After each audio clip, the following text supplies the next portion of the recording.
Ang kabataan ng bawat isa ay nagtataglay ng isang makinang na panaginip. Pagbalik sa dati niyang lugar, si Xiami ay ginunita ang kanyang mga masasayang taon na parang kahapon lang. Noong panahong iyon, kakapasa lang ni Xiami sa City First Middle School at malinaw na nakasaad sa admission slip na ang mga babaeng mag-aaral ay hindi pinapayagan na magkaroon ng buhok na lampas sa balikat. Si Xiami ay ayaw, ngunit ang kanyang ama na si Luxi ay itinuring ang admission slip na parang banal na utos. Ang resulta, si Xiami ay mukhang 1-0 taong mas matanda pagkatapos niyang magpagupit. Sa labas, nakasalubong ni Xiami ang magnanakaw na mayabang. Binawi niya ang pitaka at sinubuan niya ito para matumba. Ibinalik ni Xiami ang pitaka sa may-ari. Ang lakas ng loob ng maliit na batang babae ay hinangaan ng mga tao sa paligid, kabilang ang batang lalaki na nagngangalang Zhang Ruoxi. Hindi rin niya maiwasan na matitigan ang kagiliw-giliw na si Xiami. Nang pumasok si Xiami sa paaralan kinabukasan, siya ay nagulat nang makita ang ibang mga mag-aaral na mahaba pa rin ang buhok. Habang ang kanyang mga magulang ay kumukuha ng mga gamit, pumunta si Xiami upang tingnan ang listahan ng klase. Narinig niyang ang class 1 ay may sikat na mag-asawa, sina Fan Yuan at Ruoxi. Masayang-masaya si Xiami nang makita na nasa klase siya kasama sila. Habang tumatakbo, muntikan siyang mabangga ng isang batang lalaki na nakasakay sa bisikleta sa paaralan.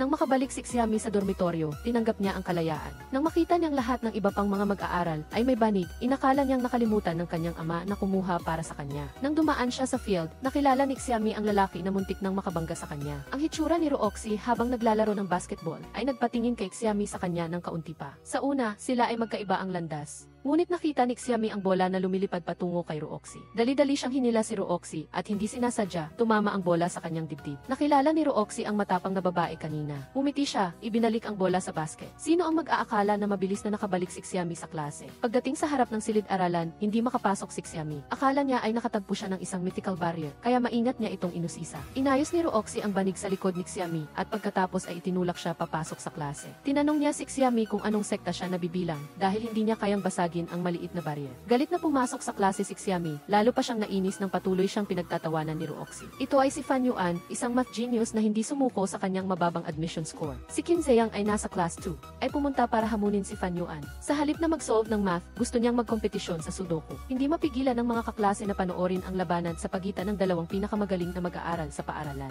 Sa 15 minuto bago magsimula ang klase, ang sinuman na makakakumpleto ng mas maraming numero ay mananalo. Nang makita niya silang patuloy na nagsusulat ng mga numero nang hindi kinakalkula, inisip ni Xiami na ang mga utak ng matatalinong mag-aaral ay tiyak na iba sa kanya. Hindi sinasadya, ang kanyang komento ay nakakuha ng atensyon ni Fan Yuan. Nang makita niyang distracted ang kanyang kalaban, tiwala si Ziyang na mananalo siya. Si Xiyuhan, na nag-aral kasama si Fan Yuan, ay sigurado na hindi siya matatalo. Tulad ng inaasahan, mabilis na nadaig ni Fan Yuan ang kanyang kalaban. Ngunit sa kasamaang palad, nabali ang kanyang tisa nang isusulat na niya ang huling numero. Matapos matanggap ang tisa mula kay Ruoxi, sabay na tinapos ni Fan Yuan ang laban kasama si Ziyang. Ang mga sagot ng pareho sa kanila ay tama. Tinanggap ni Ziyang ang pagkatalo kay Fan Yuan. Hiniling ni Ruoxi ang kalahati ng tagumpay ng kanyang matalik na kaibigan. Ang mga mata ni Fan Yuan ay naakit pa rin sa pagiging inosente ni Xiami. Pagbalik niya sa klase, inanap niya ang pangalan niya sa listahan ng klase. Nagkataon na nakasalubong niya ito sa labas ng pinto. Nang makita niya ang lalaking nagngangalang Zhao Rui na nakaupo sa iisang mesa kasama si Xiami, ginamit ni Fan Yuan ang kanyang mahalagang aklat upang makipagpalit ng lugar kay Zhao Rui. Lumapit siya at tinanong si Xiami kung natatandaan siya nito. Gayunpaman, alam lang niya na siya ang pinakamagaling na mag-aaral sa klase. Tamang-tama, pumasok ang goddess na si Lin Ruoli sa ilalim ng paghanga ng mga lalaking mag-aaral.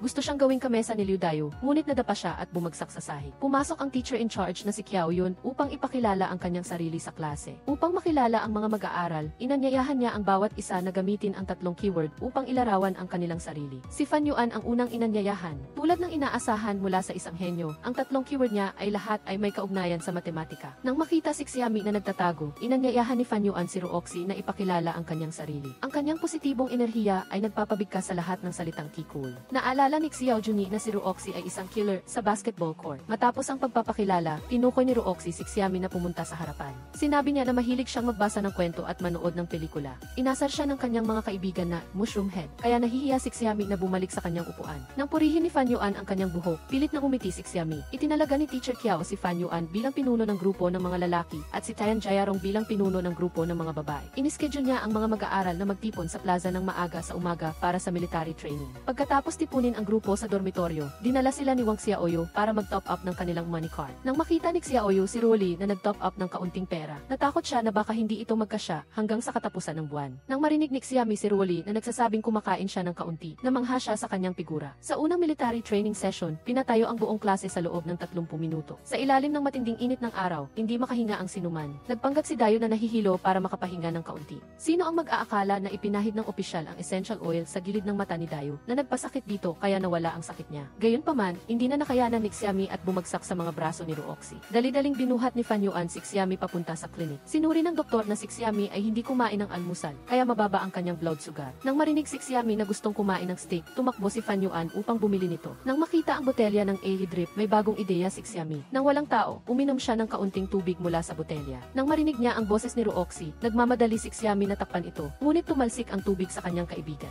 Sa takot na matumba ang giistan kay Xiami, dali-daling sinuportahan ito ni Ruoxi. Nang makita niyang tatawagan niya ang doktor, ininom ni Xiami ang buong botelya ng AE fluid sa ilalim ng paghanga ni Ruoxi. Eksakto namang bumalik si Fan Yuan na may dalang pagkain. Nagtaka siya kung paano nailipat ang malaking bote ng tubig. Sa kabila ng pagbabanta ni Xiami, ipinagyabang ni Ruoxi na ininom niya ang buong bote ng tubig. Paalala ni Fan Yuan, sa pagkakataong ito, juice ang inilipat kaya pwedeng inumin, pero paano kung ibang gamot sa susunod? Nagkunwaring nahihilo si Xiami at humiling sa team leader na humingi ng pahintulot para makapagpahinga. Sa dormitoryo, nag-alala si Rolly para sa kalusugan ni Xiami. Nagtimpla siya ng red sugar water at naghanda ng mga candy para kay Xiami bilang reserba. Bumalik si Xiaoyu at Jaeyarong at nagkwento ng sunod-sunod na nakakatawang kwento mula sa unang military training session. Kasama rito ang nang si Dayo ay sumampa sa harapan, napunit ang kanyang pantalon. Sa ikalawang araw ng klase, pinagmartsa ng opisyal ang buong klase. Natakot si Xiami kung kailan ang bawat isa sa kanyang mga miyembro ay maisariling pag-iisip. Inanyayahan ng guro ang pinakamalakas tumawa, si Junyi, na lumabas sa linya. Pinayuhan ng opisyal ang buong klase na maglakad ayon sa kakaibang galaw. Paano pa sila nakakaramdam na masaya? Pinuna niya si Xiami at Rolly sa pakikipag-usap habang nag-ensayo na nakakaapekto sa iba. Nag-alok si Ruoxi na tulungan ang mga mag-aaral na mag-adjust sa halip na pagsabihan sila. Ipinagpalagay ng opisyal na kung may kakayahan si Ruoxi, dapat niyang turuan ang kanyang mga kaklase ng mag-isa. Humingi si Ruoxi ng pahintulot na makipag-usap ng pribado sa dalawang mag-aaral. Sinuri niya na si Xiami ay maling hakbang dahil masyado siyang nakatuon sa utos ng guro. Kaya, kailangan niyang ayusin ang kanyang mindset at subukang huwag tumingin sa opisyal habang nag-ensayo. Nang bumalik si Ruoxi sa klase, inanyayahan niya ang guro na suriin ang resulta ng kanyang pagtuturo. Tunay nga, gumana ang paraan ni Ruoxi kay Xiami. Kinilala ng opisyal ang kakayahan ng mag-aaral na si Ruoxi. Pagkatapos ng klase, ibinalik ni Fan Yuan ang bote ng tubig kay Xiami. Pinuri niya ang memorya ni Fan Yuan na naaalala ang isang bagay sa isang tingin lang. Sinabi ni Fan Yuan na kahit noong bata pa siya ay nakita niya ito ng isang beses, hindi niya ito nakalimutan. Nang makarating sa cafeteria, mabilis na kumuha si Ruoxi ng upuan sa tapat ni Xiami. Naghihintay siya ng salamat mula sa kanya. Nagtaka si Ruoxi kung ang isang babae na kumakain ng mabilis gaya ni Xiami ay mabubulunan. Nagalit siya at hindi niya malunok ang kanyang kanin. Saktong-sakto, nakita siya ng head teacher. Pinaalalahanan niya si Xiami na palakihin ang kanyang mga mata at basahin ang mga salita upang maiwasan ang pag-aaksaya ng pagkain. Tiniyak ni Xiami na ubusin niya ang natitirang kanin. Sa totoo lang, ginawa niya ang kanyang sinabi at ubusin ang kanin sa loob ng ilang segundo na nagpatawa kay Ruoxi. Sa gabi ng kaganapan, si Ruoxi ay napili upang maging host ng party. Inanunsya niya na ang kanilang klase ay ginawaran ng pamagat na excellent sa military training session. Upang mapalakas ang pagkakaisa, nag-organisa si Ruoxi ng larong key frog count. Si Xiami ang unang natalo, nagpasya siyang umawit para sa klase. Sino ang mag-aakala na ang boses ni Xiami ay kabaliktaran ng kanyang tiwala? Si Zeyang ay nagbiro na si Xiami ay nasa high school na ngunit umaawit pa rin ang awiting pambata. Nagtanggol si Ruoxi para sa kanya. Pinangunahan niya ang buong klase na umawit kasama si Xiami. Nang turn na ng opisyal na mag-organisa ng larong peacock fighting, nanalo si Junyi bago pa siya lumaban. Ito ay dahil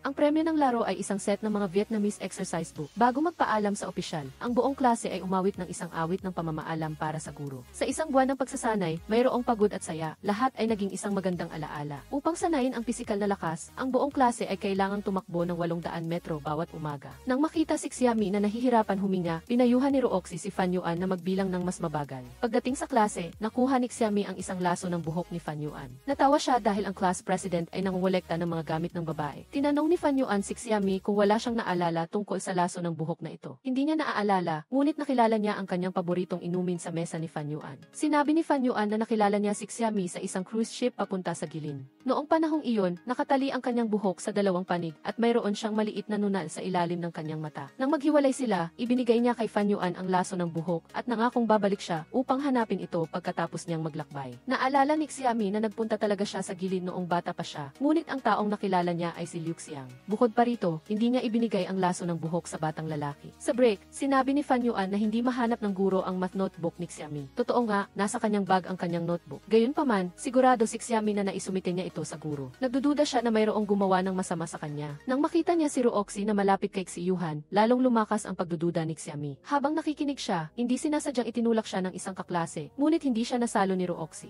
Nang makita ang galit na mukha ni Xiami, nagpanggap si Ruoxi na nawalan ng alaala sa sandaling iyon. Direkta siyang tinanong ni Xiami, bakit mo itinago ang aking notebook? Hindi naintindihan ni Ruoxi kung ano ang sinasabi niya. Naniwala si Xiami na inosente siya, ngunit hiniling niya kay Ruoxi na manatiling 3 talampakan ang layo sa kanya mula ngayon. Nagtaka siya kung siya ay kasing malas ng amag. Maaga sa umaga, bumili si Junnie ng agahan para sa halos buong klase. Nang dumaan si Ruoxi, mabilis siyang humingi ng tulong upang makarating sa paaralan sa oras. Sino ang mag-aakala na pareho silang parurusahan ng head teacher dahil huli sila ng 1 minuto? Tuwang-tuwa si Xiami na ang kamalasan ni Ruoxi ay kumalat na kay Junnie. Gayunpaman, sa sandaling tumawa siya, naparusahan na siya sa susunod na sandali na tumakbo ng isa pang ikot ng field. Nang makita si Xiami na naiwan sa likod, bumalik si Ruoxi para tulungan si Xiami. Nakita ito ni Fan Yuan at tumulong din kay Ruli. Sa wakas, tapos na sila. Nagpasalamat si Xiami kay Ruoxi, ngunit nagkunwari siyang hindi niya narinig. Ruoxi, nagpapasalamat ako sa iyo, sabi ni Xiami. Ngunit iginiit ni Ruoxi na hindi siya ang malas na mushroom tea ni Xiami. Gayunpaman, matapos ang ilang pagtatanong, naniwala pa rin si Xiami na ang kanyang pagiging huli ang dahilan kung bakit naparusahan ang buong klase. Ngayon, sa klase, nagbukas si Junnie ng isang tindahan ng almusal para sa kanyang mga kaklase. Gusto sana ni Xiami na bumili ng spicy rice cake, ngunit pinigilan siya ni Xiaoyu. Naalala niya na ang mga rice cake sa labas ng paaralan ay nagkakahalaga lamang ng 4 yuan, ngunit ibinenta ito ni Junnie sa halagang 5 yuan. Nang marinig ang akusasyon ni Xiaoyu, pinayuhan ng class president si Junnie na huwag magbenta ng mga kalakal sa klase. Hiniling niya kay Junnie na ibalik agad ang sobra sa kanyang mga kaklase. Sa panahon ng study hall, patuloy na palihim na kumain si Xiami ng maanghang na rice cake. Nakita ito ng class president, ngunit sinadya niyang itago ang batang babae sa kanyang puso. Lumapit si Ruoxi upang paalalahanan si Xiami na natatakpan niya ang harap ngunit nakalantad ang likod. Nang makita ang head teacher, mabilis na tumakbo si Fan Yuan upang takpan si Xiami. Nang umalis ang guro, napilitan si Fan Yuan na kunin ang rice cake ni Xiami. Nang mag-break, humingi ng tawad si Fan Yuan sa pagiging istrikto kay Xiami. Hindi siya nagalit dahil ito ang responsibilidad ng isang class president. Alam niyang hindi ito sinadya ni Fan Yuan tulad ng iba. Nais ni Xiami na maranasan ni Ruoxi ang lasa ng mali siya. Matapos niyang iling ng malakas ang bote ng Coca-Cola, ibinigay niya ito kay Ruoxi. Nagpasalamat siya sa kanya sa pagprotekta sa kanya,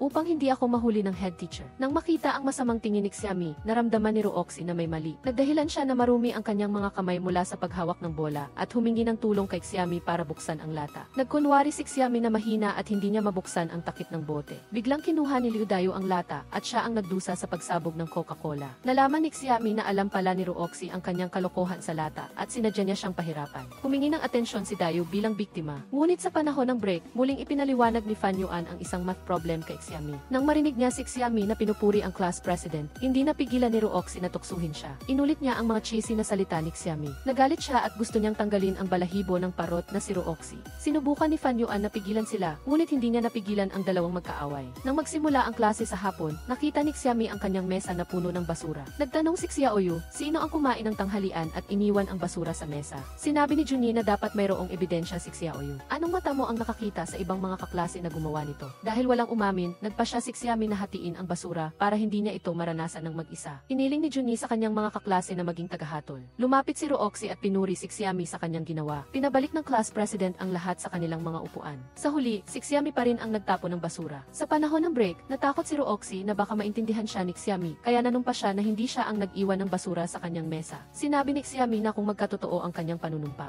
ang kalahati ng populasyon ay tatamaan ng kidlat. Pagkatapos ng klase, nakita ni Xiami si Xiyuhan na hinihila si Ruoxi palayo. Sumama siya kay Ruli para hulihin sila sa akto. Nag-uusap sila tungkol sa paggawa ng masama sa kanya. Lumalabas na hiniling ni Xiyuhan kay Ruoxi na magpanggap na boyfriend niya upang tanggihan ang lalaking sumusunod sa kanya sa buong panahon. Nang makita ang isang plot twist na mas malala pa kaysa sa isang idol drama, nagpa siya si Xiami na dagdagan ito. Naglaro siya ng papel ng isang babaeng naloko ni Ruoxi. Agad na pumasok si Ruoxi sa karakter na nagpapahayag na ang kanyang puso ay para lamang kay Xiami. Hiniling ng matabang lalaki sa lahat na tumigil sa pag-arte. Ibinunyag niya na tinutukso lamang niya si Yuhan dahil tinanggihan niya ang pagmamahal ng kanyang matalik na kaibigan. Ibinigay ng matabang lalaki ang heart-shaped candy kay Xiami. Sa sandaling iyon, dumating si Fan Yuan at nagulat. Nang marinig ang boses ng head teacher, mabilis silang tumakas. Kinabukasan, ibinalik ng guro ang mga test paper sa math sa buong klase. Si Fan Yuan, Ruoxi at Jairong ang tatlong nakakuha ng perpektong marka. Sa kabilang banda, si Xiami ang tanging mag-aaral na nag-iwan ng blanko sa huling tanong. Hindi siya makapaniwala na si Rooxy ay nasa basketball court buong araw, ngunit nakakuha pa rin ang perpektong marka. Sa break, muling tinukso ni Rooxy ang kanyang kalaban. Iginigit niya na hindi niya talaga tinago ang notebook nito. Alam ni Xiami, kaya pumayag siyang alisin siya sa kanyang key hate list. Bilang pasasalamat, binigyan ni Rooxy si Xiami ng isang lucky charm. Naniniwala siya na tutulong ito sa kanya na mas mahusay na makapasa sa mga pagsusulit at hindi na maging malungkot ang kanyang mukha. Sa field, hinahamon ni Xiaoyu si Junyi. Nang makita ang kanyang kalaban na nanalo, hindi siya nakontento. Naniwala siya na mas mahina ang kanyang koponan dahil sa mas maraming babaeng miyembro. Bilang tagapamagitan, nagpasya si Rooxy na maglaro ng isa pang laro upang magpasya sa mananalo. Ang red team, na pinamunuan ni Xiami, ay mas nakatuon sa ritmo. Sino ang mag-aakala na nadula si Dayo na nagiging sanhi ng pagkawala ng buong koponan? Hindi sumuko si Xiami at patuloy na sinuportahan ang kanyang mga kasamahan sa koponan. Biglang, isang miyembro ng blue team ang nadulas na tumulong sa red team na manalo. Tinanggap ni Junyi ang pagkatalo at pumayag na magbigay ng libreng agahan.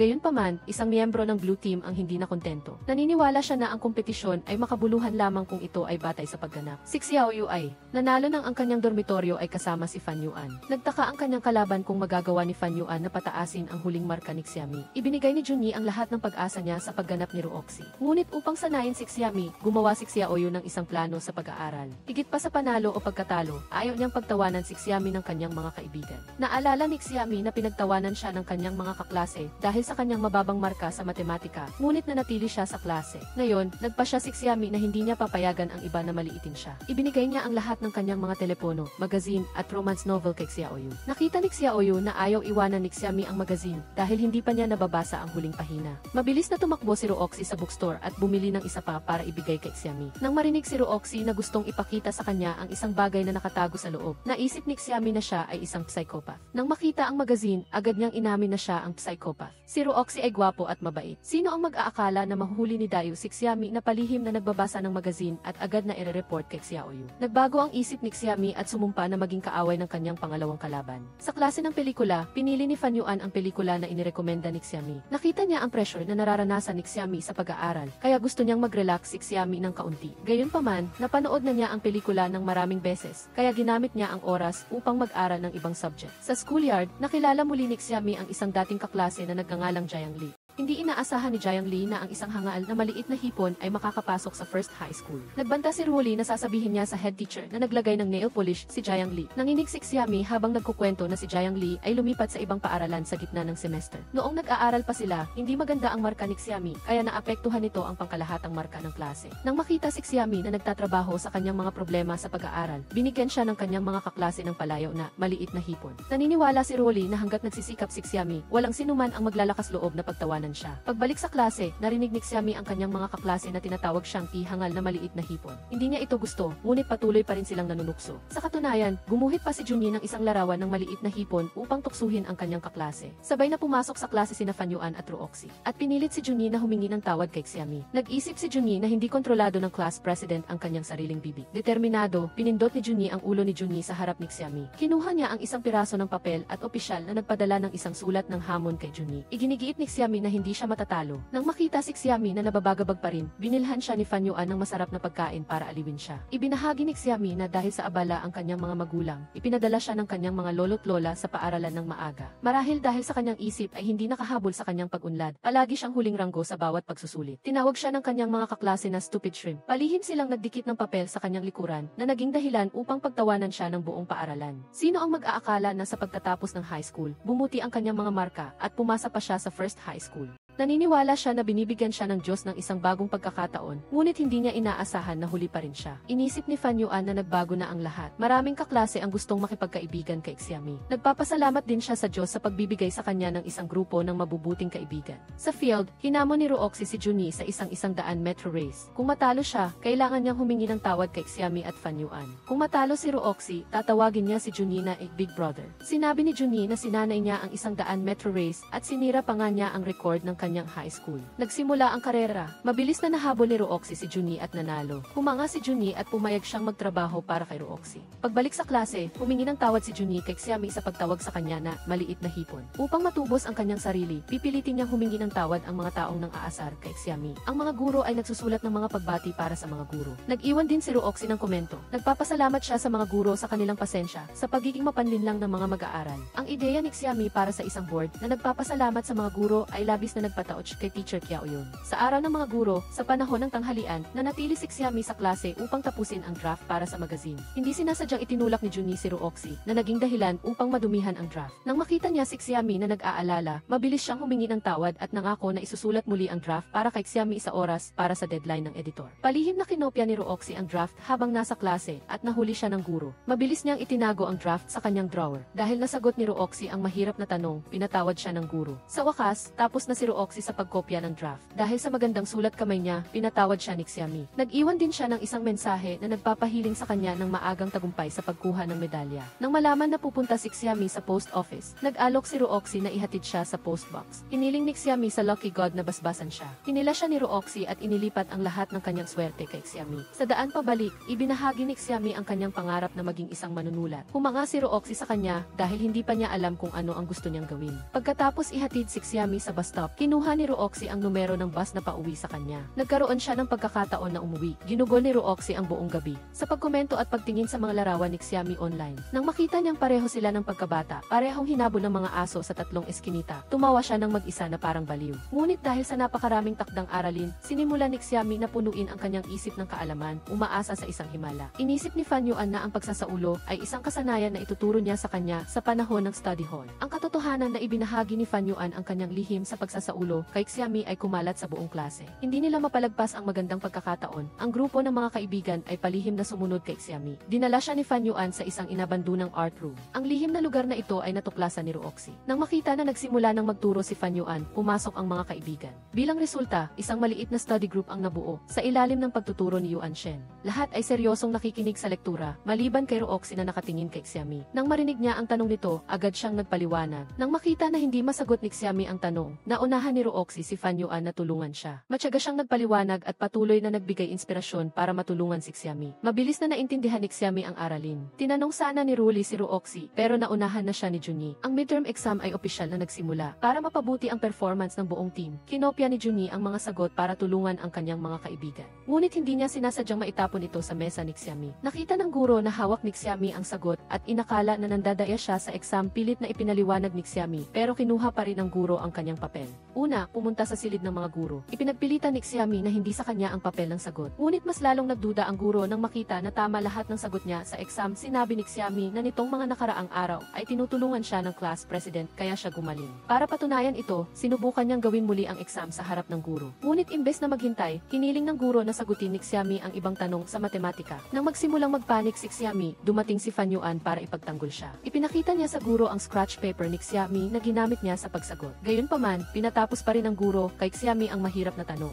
Pinayagan ng guro ang class president na gabayan pa si Xiaomi. Nang marinig ang kanilang pagtutulungan, naniwala ang guro na gumaling si Xiaomi dahil kay Fan Yuan. Dinala ni Rooxi ang dalawang estudyante para umamin sa guro. Sila ang nandaya sa exam sa pag-alis. Pinuri ni Xiaomi ang class president bilang isang bayani. Nagsiselos si Rooxi at sinabi na hindi pa siya pinasasalamatan ni Xiaomi. Nagpasalamat si Xiaomi sa mabilis na paghuli ng dalaga sa salarin. Lumapit si Junhee para humingi ng paumanhin kay Xiaomi. Hindi siya nagalit pero gusto niya natanggapin ng grupo ni Junhee na natalo sila. Kahit na wala pa ang resulta ng exam, ang pandaraya ay pagkatalo. Tinanggap ni Xiaomi ang taos puso niyang paumanhin at pinayuhan siya na magbagong buhay. Pagpasok sa klase, pinuri ni Teacher Xiaoyun ang mga estudyante sa kanilang magandang pag-i-exam. Sila ang nakakuha ng unang pwesto sa buong klase at lalo na si Xiaomi na nagpakita ng malaking pagpapabuti. Inihayag niya na magkakaroon ng basketball match ang paaralan. Inatasan niya si Junhee na pamunuan ang team at si Xiaoyun naman ang mamahala sa cheering squad. Ngunit sa court, tinawanan si Xiaomi ng mga kaklase niya sa ika-7 na klase dahil sa kanyang buhok. Ngunit naging matibay na siya ngayon at kumpiyansa sa harap ng mga panlalait. Dahil sa pagiging klase na puro matatalino, hindi masyadong interesado ang klase isa sa sportsmanship. Bukod pa rito, pinili ni Junhee ang mga hindi mapagkakatiwalaang miyembro para sa laro. Umaasa siya ng lubos sa kanyang dakilang idolo na si Rooxi. Nagsimula na ang laro. Ang inosenteng si Zhao Rui ay kinuha ang bola at ibinigay sa kanyang kakampi. Kahit na magaling si Rooxi, mahirap niyang kalabanin ang buong team.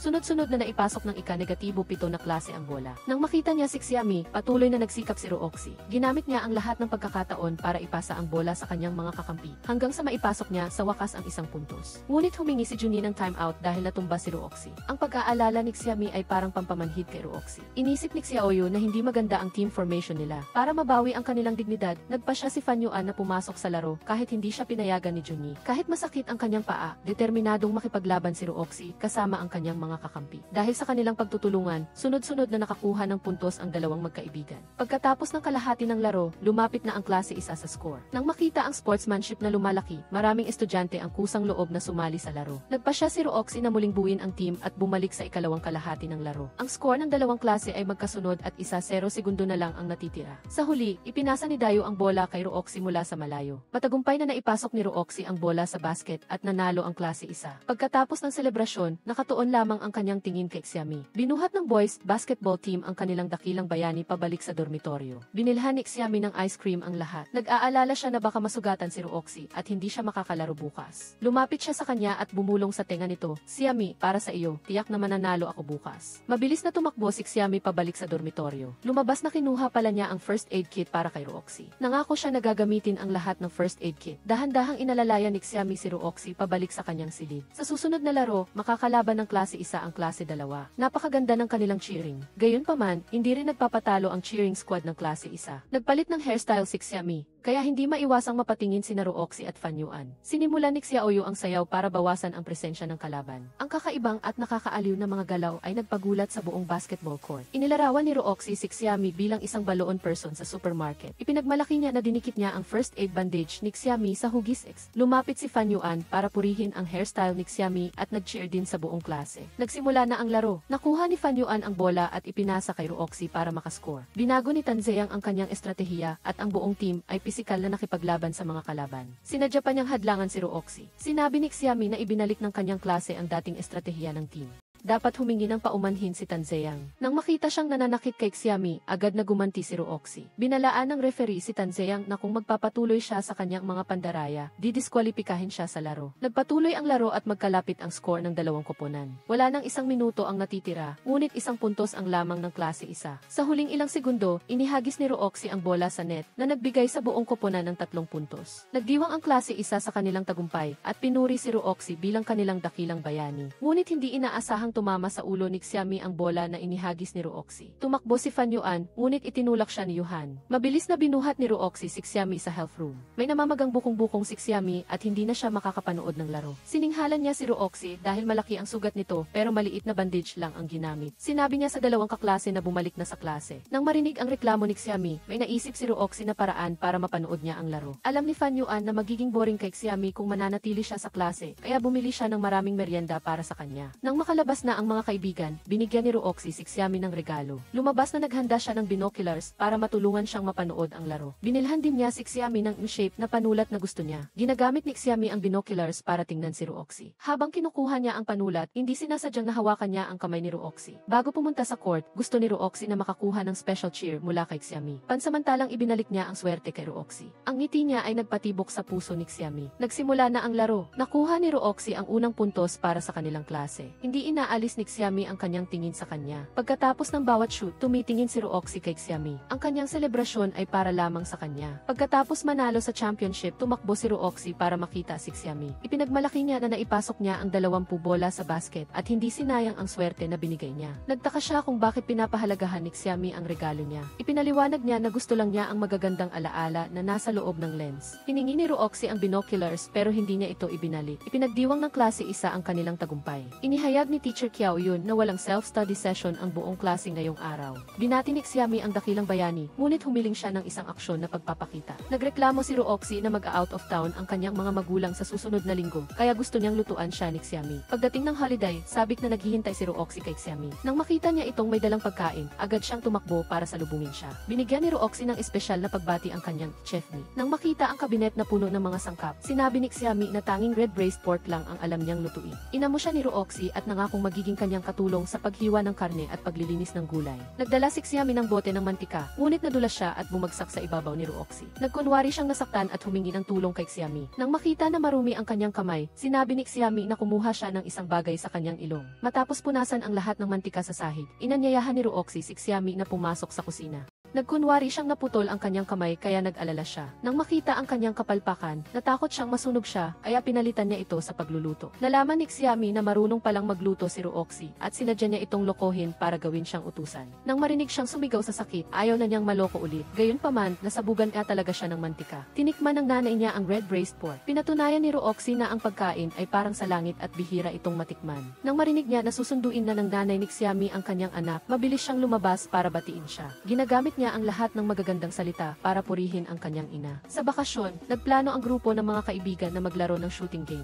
Si Xiami ay may pinlansa ang buhok at nakasuot ng damit kaya natulala si Ruoxi. Papuri na sana ni Ruoxi si Xiami nang agawin ito ni Junhee. Nang marinig niya itong pinupuri si Xiami, nagsiselo siya at sinadya niyang gawin siyang mas pangit. Hiningi ni Xiami na ibalik sa kanya ang kanyang tuwid na buhok. Mahigpit na hinawakan ni Ruoxi ang kamay ni Xiami. Tamang-tama, tinawag ni Ruli si Xiami. Nang dumating si Yuhan, nakita niya na magkapareho ng damit si Ruoxi at Xiami. Matapos magtipon ang grupo, naglaro sila ng shooting game. Si Xiami ay nasa grupo ni Ruoxi, Ruli at Junhee. Sinuri ni Ruoxi na mas kaunti sila sa kabilang grupo, kaya kailangan nilang samantalahin ang bawat pagkakataon. Sinabihan niya ang dalawang babae na sumunod sa kanya at sikaping mag-aim ng maayos dahil mayroon lang silang 20 bala bawat isa. Sa kabilang banda, alam ni Fan Yuan na atake muna si Ruoxi, kaya gumawa siya ng diskarte sa depensa. Nagsimula na ang laro. Sinundan ni Junhee si Ruoxi pero binaril siya ni Xiaoyu. Samantala, tinulungan ni Ruli si Xiami na paalisin si Dayu. Ngunit hindi nila alam na nasa likod nila si Fan Yuan. Agad na niligtas ni Ruoxi si Xiami. Tumakas si Ruli ngunit naalis siya sa laro ni Yuhan. Dinala ni Ruoxi si Xiami para magtago sa isang lumang kotse. Sa takot, mahigpit siyang pumaloob sa kanyang mga braso. Sa pagiging awkward, lumapit si Xiami kay Ruoxi para alisin ang insekto sa kanyang balikat. Nang makita ang kanyang maputlang mukha, napagtanto niya na takot siya sa mga insekto. Nang makita si Fan Yuan, agad na piprotektahan ni Ruoxi si Xiami. Ngunit nang manalo na si Fan Yuan, binaril siya ni Xiami. Ang pagiging agresibo niya ay nagpasakit sa kanyang kalooban.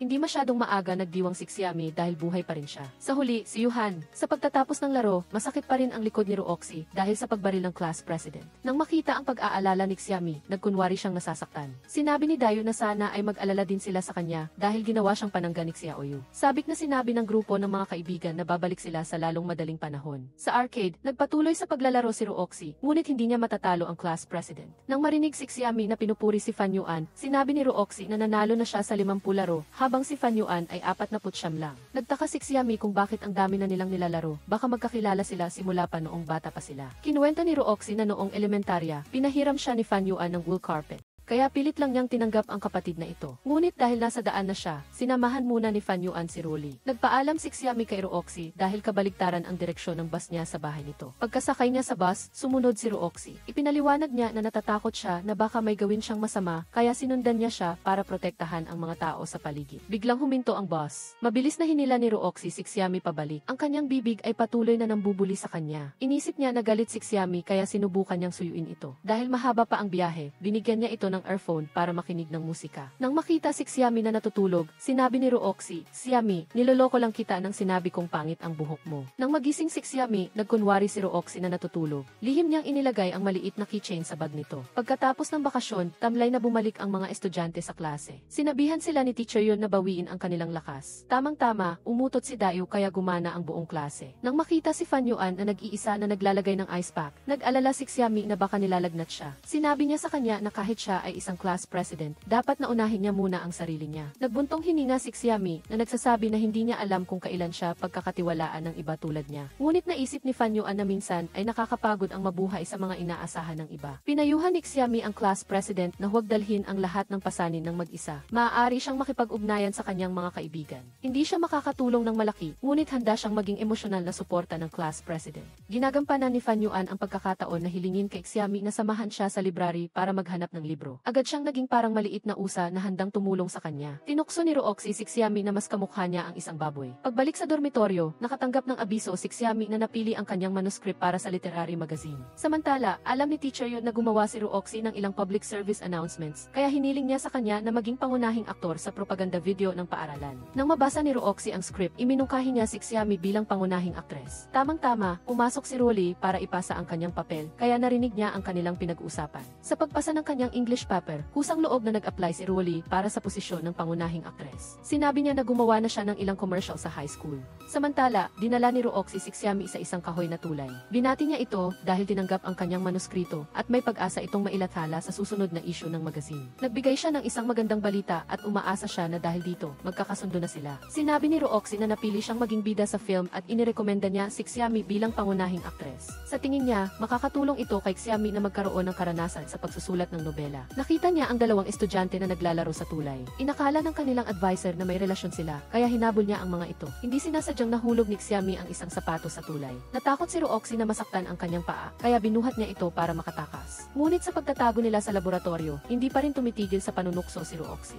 Hindi pa rin tumitigil sa panunukso kay Xiami. Dinala ng advisor ang sapatos at binigyan ang dalawang estudyante ng pagkakataon na umamin para mapatawad sila. Ibinigay ni Rooksy ang kanyang sapatos kay Xiami at tumakbo para iligaw ang advisor. Habang natatakot si Xiami, bumalik si Rooksy para hilahin siya sa gifik. Sa pag-iisip sa paghabol, inihalin tulad niya ito kina Tom at Cherry. Biglang naalala ni Xiami na mayroon siyang appointment kay class president para maghanap ng libro. Agad siyang tumakbo pabalik sa klase para hanapin siya. Ipinaliwanag ni Xiami na hinabol siya ng advisor kaya nahuli siya. Nang makita niya silang nag-aagawan sa sapatos, nagdahilan si Fan Yuan na kailangan niyang makipagkita sa isang guro. Nag-aalala si Xiami dahil nangako siya sa class president. Nangako si Rooksy na hahanap siya ng mga reference book para sa kanya. Sa physical education class sa umaga, muling nasaksihan ni Fan Yuan ang pag-aalaga ni Rooksy kay Xiami. Tamang-tama, dinala ng advisor ang tsinelas para hanapin ang may-ari. Sinabihan ni Rooksy si Xiami na huwag niyang aaminin na sa kanya iyon. Nang tanungin, iginiit ni Rooksy na hindi siya kailanman pumunta sa kahoy na tulay. Nang marinig ang away ng dalawang estudyante at ang kanilang pangako na hindi magkasama, pinuri ng advisor ang paggising sa espiritu ni Rooksy at Xiami. Pagbalik sa klase ngayon, tinanong ni Xiami ang class president kung natanggap na ba niya ang kanyang inumin. Dahil hindi siya pumunta sa night study session kagabi at hindi rin nag-reply sa kanyang mensahe, iniwan niya ang regalo kasama ang kanyang paumanhin sa mesa. Nang makita na naghihintay si Xiami sa kanya, nangako si Fan Yuan na hindi na siya mawawalan ng kontak sa kanya.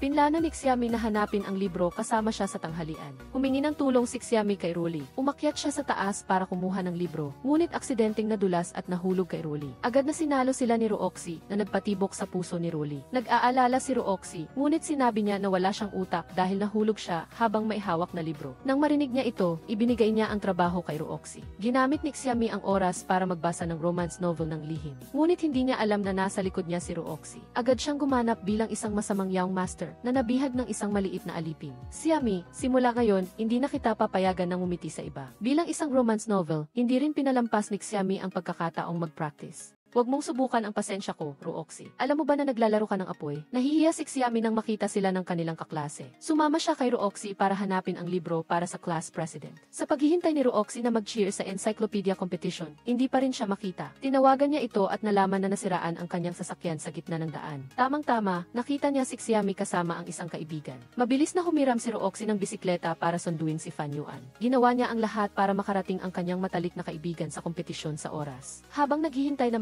tapos si Fan Yuan, dinala ni Xiami si Rooksy para kumain. Nang hindi siya bibigyan ng siomai, nagkunwari siyang masakit ang tiyan sa gutom. Ibinigay ni Xiami ito kay Rooksy dahil sa pagtulong niya sa class president. Kinuha niya ang kalahati ng siomai para sa kanya. Pagkatapos ng exam, lumabas si Fan Yuan para pasalamatan si Rooksy sa pagtulong. Tamang-tama, nakilala niya si Ziming at binigyan siya ni Xiami ng bote ng tubig. Ipinakilala niya si Ziming bilang kanyang kaibigan noong bata pa siya at isa ring sikat na matalino sa school no dalawa. Nang makita na close siya kay Xiami, hindi nagustuhan siya ni Rooksy at Fan Yuan. Nagplano si Ziming na bumisita sa bahay ni Xiami sa susunod na bakasyon. Nang makaalis na si Ziming, nagtanong ang dalawang kaibigan tungkol sa kanilang karibal. Pagbalik sa klase, pinuri ni Rooksy si Xiami sa kanyang mataas na marka sa literature. Nang ipagyabang niya na mailathala na ang kanyang manuscript sa magazine, hiningi niya ang kapalit ng kanyang swerte. Nagpa siya si Xiami na iayain ang buong grupo na lumabas. Nasaktan si Rooksy dahil akala niya sila lang ni Xiami ang lalabas. Pagpasok sa klase, inihayag ni Teacher Qiaoyu na napili si Rooksy at Rolly na gumanap sa propaganda film. Biglang bumuhos ang ulan, katulad ng nararamdaman ni Xiami. Sa gitna ng malakas na ulan, naalala ni Xiami ang sinabi ng kanyang kaklase na bagay si Rolly kay Rooksy. Sa takot na may mangyari kay Xiami, agad siyang niyakap ni Rolly. Nang marinig niya na gusto ni Xiami na subukan ang pakiramdam ng paglangway sa ulan, pumayag si Rolly na magbabad sa ulan kasama siya. Sa ilalim ng dormitoryo ng mga babae, naghihintay si Rooksy kay Xiami. Nag-alala siya at binigyan niya si Xiami ng kanyang jacket. Ngunit hindi niya pinansin si Rolly. Tumakbo si Xiami sa kwarto para magpalit ng damit at bumalik siya para ibalik ang jacket kay Rooksy. Lumayo sila para mag-usap. Nagtanong si Rooksy kung hindi masaya si Xiami dahil sa propaganda film. Para makabawi, nagpa siya siyang bigyan si Xiami ng Best Actress Award. Naghanda si Rooxie ng paper crown para sa nag-iisang aktres sa kanyang puso. Sa araw ng shooting, pinabalik-balik sila ng direktor dahil napaka-awkward ng ngiti ni Rolly. Ngunit lalo lang lumala ang kanyang pag-arte. Sinadya ni Xiami na magpatawa para pasayahin si Rolly. Nakita ng direktor ang pagiging inosente ni Xiami at hiniling sa kanya na maging modelo para sa pangunahing aktres. Napahanga ni Xiami ang direktor at si Rooxie nang umiti siya. Sinabi ng direktor na iyon ang sariwang pakiramdam na kailangan niya. Pinagpahinga niya ang lahat para mag-ensayo pa si Rolly.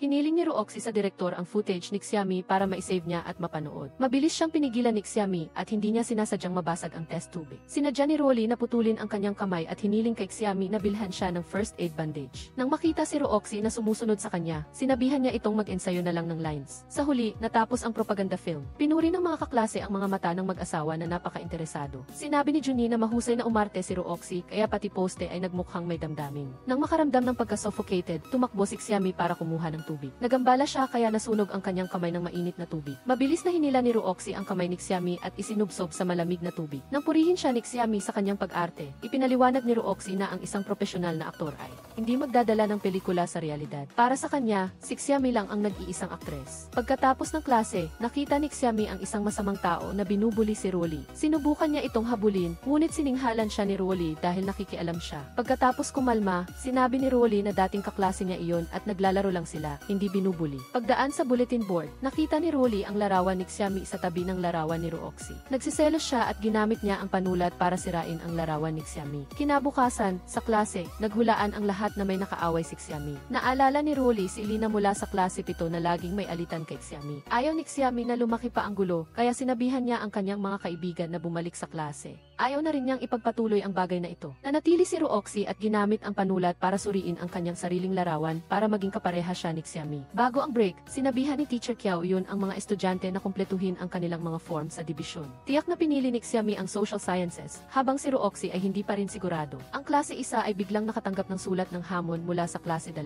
Naisip ng class president na kung ang kalaban ay umatake, hindi lang sila dapat mag-respond, kundi dapat manalo rin sila ng maganda. Hiniling ni Rooxie sa manunulat na si Xiami na magsulat ng isang liham ng hamon. Ang dalawang klase ay maglalaban sa nalalapit na exam sa dibisyon. Tamang-tama, nakita sila ng advisor at sinabi na walang makakaalis sa lugar. Pagkatapos basahin ang sulat ng hamon, tinanong ng advisor kung sinong bayani ang sumulat nito. Nang makita si Xiami na lumalapit na may mukhang proud, lalo siyang nagalit. Agad na humingi ng paumanhin si Rooxie. Nangako si Fan Yuan na magkakaroon sila ng friendly competition, batay sa espiritu ng pagtutulungan sa pagitan ng mga klase. Nagsimula na ang exam sa dibisyon na may bihirang pagkasabik mula sa lahat ng estudyante sa klase 1. Nang marinig ang sagot ni Rooxie, alam ni Xiami na hindi siya gumanap ng maayos sa exam na isip ni Fan Yuan na mas mahirap ang math exam kaysa sa karaniwang exam sa dibisyon. Ayaw ni Xiami na makasama sa klase, kaya patuloy siyang nagsisikap sa mga susunod na subject. Una, nagkataon na parehong nagbigay sina Fan Yuan at Rooxie ng notebook kay Xiami. Pinahiram din ni Rolly sa kanyang matalik na kaibigan ang kanyang English notes. Sa huli, pinahiram ni Xiami sa mga kaklase niya ang kanyang literature notebook. Nagbigay siya ng ideya na ibahagi ang 4 na kung few manuals sa kanyang mga kaklase. Nagpasalamat ang buong klase sa matapang na kilos ni Lady Mi. Pumasok si Fan Yuan para ipaalam na mas mababa ang score ng klase 1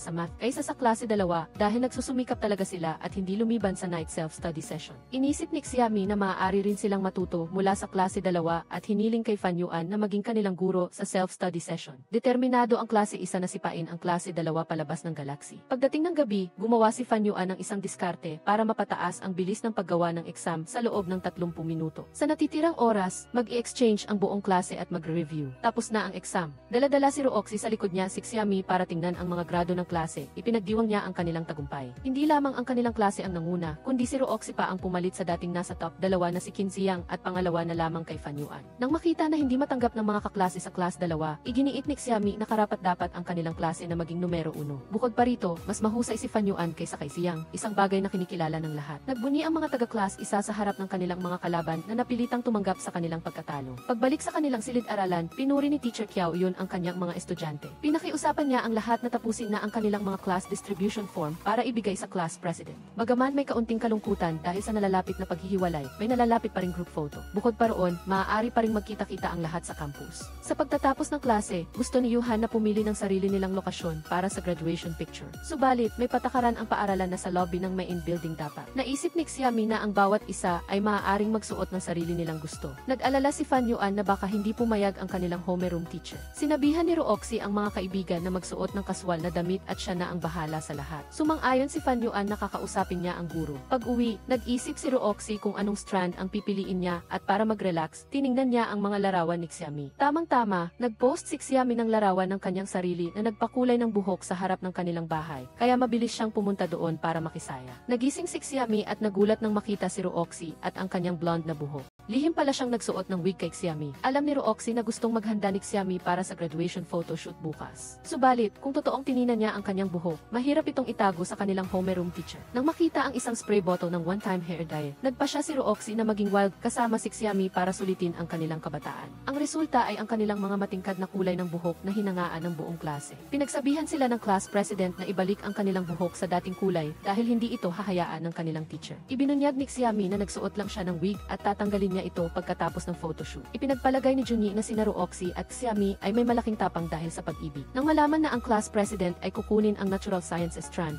nalungkot si Xiami na hindi niya ito makakasama sa iisang mesa. Inaya si Fan Yuan kay Xiami na pwede siyang pumunta sa inabandonang art room para makasama siya at mag-aral anumang oras. Pumunta si Rooxi at sinabi na kinuha niya ang parehong social sciences strand ni Xiami. Nagtaka siya kung bakit lumipat si Fan Yuan sa social sciences kahit na magaling siya sa natural sciences. Nalungkot si Fan Yuan dahil siya lang ang kukuha ng natural sciences. Inanyayahan ni Xiami ang lahat na magkita-kita sa kanilang secret base pagkatapos ng klase para manatiling magkakaklase sila habang buhay. Ang bawat miyembro ng class isa ay may kani-kanyang estilo. Nang makita si Zhao Rui na nakasuot ng uniforme, binigyan siya ni Xiami ng sticker ng gang. Nagsunuran ng lahat at dinikitan pa siya ng iba pang sticker na nagpabago sa nerdy niyang hitsura. Si Ruoli ay naging isang prinsesa na ikinamangha ng buong klase. Si Fan Yuan ay mukhang isang eleganteng scholar na lumabas mula sa isang ancient drama. Cool na cool si Rooxi na lumitaw na may suot na sports attire na bagay sa kanyang matingkad na kulay ng buhok. Bilang resulta, ang buong klase ay tumayo para sa flag ceremony sa gitna ng galit ng kanilang homeroom teacher. Biglang sumakit ang tiyan ng teacher at dali-daling tumakbo sa banyo. Pagkatapos, lumabas siya at nagalit muli, ngunit bago pa siya matapos, hindi na niya kinaya. Ito pala ay gawa ni Rooxi. Lihim niyang nilagyan ng laxative ang tsaan ng teacher. Pinayagan ni Teacher Qiao Yun ang mga estudyante na mag-selfie muna. Sa wakas, natupad din ang kagustuhan ng class isa na makuha ang isang magulo, ngunit di malilimutang sandali sa kanilang kabataan. Tumakbo sila sa rooftop. Nagpangako sila sa langit na hindi sila maghihiwalay. Nagtupi si Dayo ng papel na eroplano at nanalangin na manatiling matalik na kaibigan ni Ruli. Sa halip na lumipad ng mataas, lumapag ang eroplano sa harap ng kanyang mga paa. Nagkunwari si Ruli na hindi sinasadyang tapakan ang pagmamahal ni Dayo. Tuwang-tuwa ang lahat at nagtupi ng kanilang sariling mga eroplano. Dito, ibinigay ni Rooxi ang kanyang hiling kay Xiami. Umaasa si Ruli na makakasama niya si Fan Yuan sa parehong klase. Sana ay bumagal ang oras ng paghihiwalay. Nais ni Xiami na matupad ang lahat ng kagustuhan ng kanyang mga kaibigan.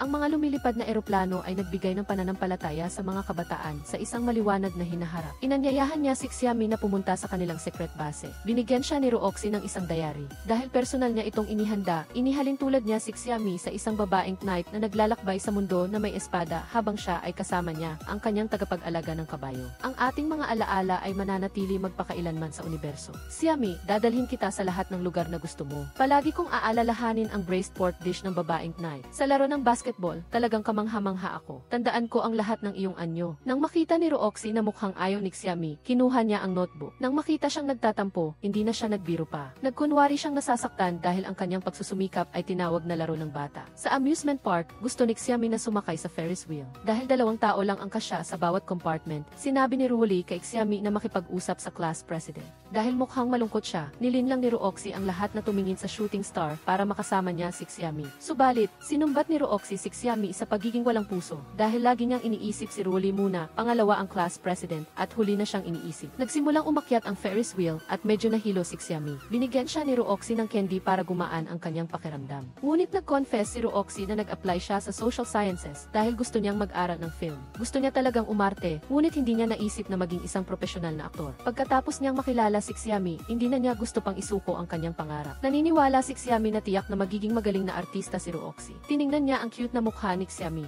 Hindi napigilan ni Rooxi na pisilin ang kanyang pisngi. Sinabi niya na sa bakasyon ay sasali siya sa isang pelikula. Na-inspire si Xiami na tipunin ang mga personal na gamit ni Rooxi upang kapag sumikat siya, maaari niya itong ibenta. Natakot si Rooxi na baka mainip si Xiami sa bus, kaya tumawag siya para kausapin ito. Umaasa siya na balang araw, siya ay magiging bida sa mga nobelang isusulat ni Xiami. Sa set, pinuri ng direktor ang galing ni Rooxi sa pag-arte. Pumunta si Xiami para suportahan siya. Ipinagpalagay niya na siya ang pangunahing karakter sa mata ni Rooxi. Isang pusa ang tumakbo na nagpabitin sa panaginip ni Xiami. Nang makita si Xiami na hinahabol ang pusa, humingi ng pahinga si Rooxi sa direktor. Nang makita si Rooxi, sinabi ni Xiami na sinusundan siya ng pusa. Napansin niya na pusa ito ng assistant director at hindi ito mabagsik. Nang marinig iyon, naglakas loob si Xiami na haplusin ang kuting. Dumating ang assistant director at binuhat ang alaga. Ibinahagi ni Rooxi na hindi siya sanay na umarte kasama ang mga estranghero. Pinayuhan siya ni Xiami na maghanda at maging handa anuman ang mangyari. Lihim siyang nagtupi ng isang maliit na papel na puso bilang motibasyon para kay Rooxi. Sa katunayan, ang maliit na regalo ni Xiami ay nakatulong sa kanya na maging mas kumpiyansa sa kanyang pag-arte. Samantala, nag-post si Rolly ng mga larawan ng kanyang bakasyon sa hainan. Tuwang-tuwa siya sa paghanga ng kanyang mga kaibigan. Ngunit, ilusyon lang ang lahat. Tinangaan ni Xiami ang mga larawan ni Rolly. Hindi sinasadyang nakita niya si Rolly na nagtatapon ng basura. Hinulaan ni Rooxi na kararating lang ni Rolly mula sa hainan sakay ng rocket. Nahulaan ni Xiami na may problema si Rolly. Ang katotohanan pala ay magulo ang pamilya ni Rolly. Ang kanyang kuya ay nalulong sa video games at ang kanyang ama ay palaging lasing. Ang kanyang kuya ay kinuha pa ang kaunti niyang naipon. Ngunit, pinapabora ng kanyang ama ang kanyang kuya at sinisisi si Rolly. Maaga pa, nakatanggap si Xiami ng mensahe mula kay Rooxi. Dinala niya ang almusal at sinundo siya pabalik sa paaralan.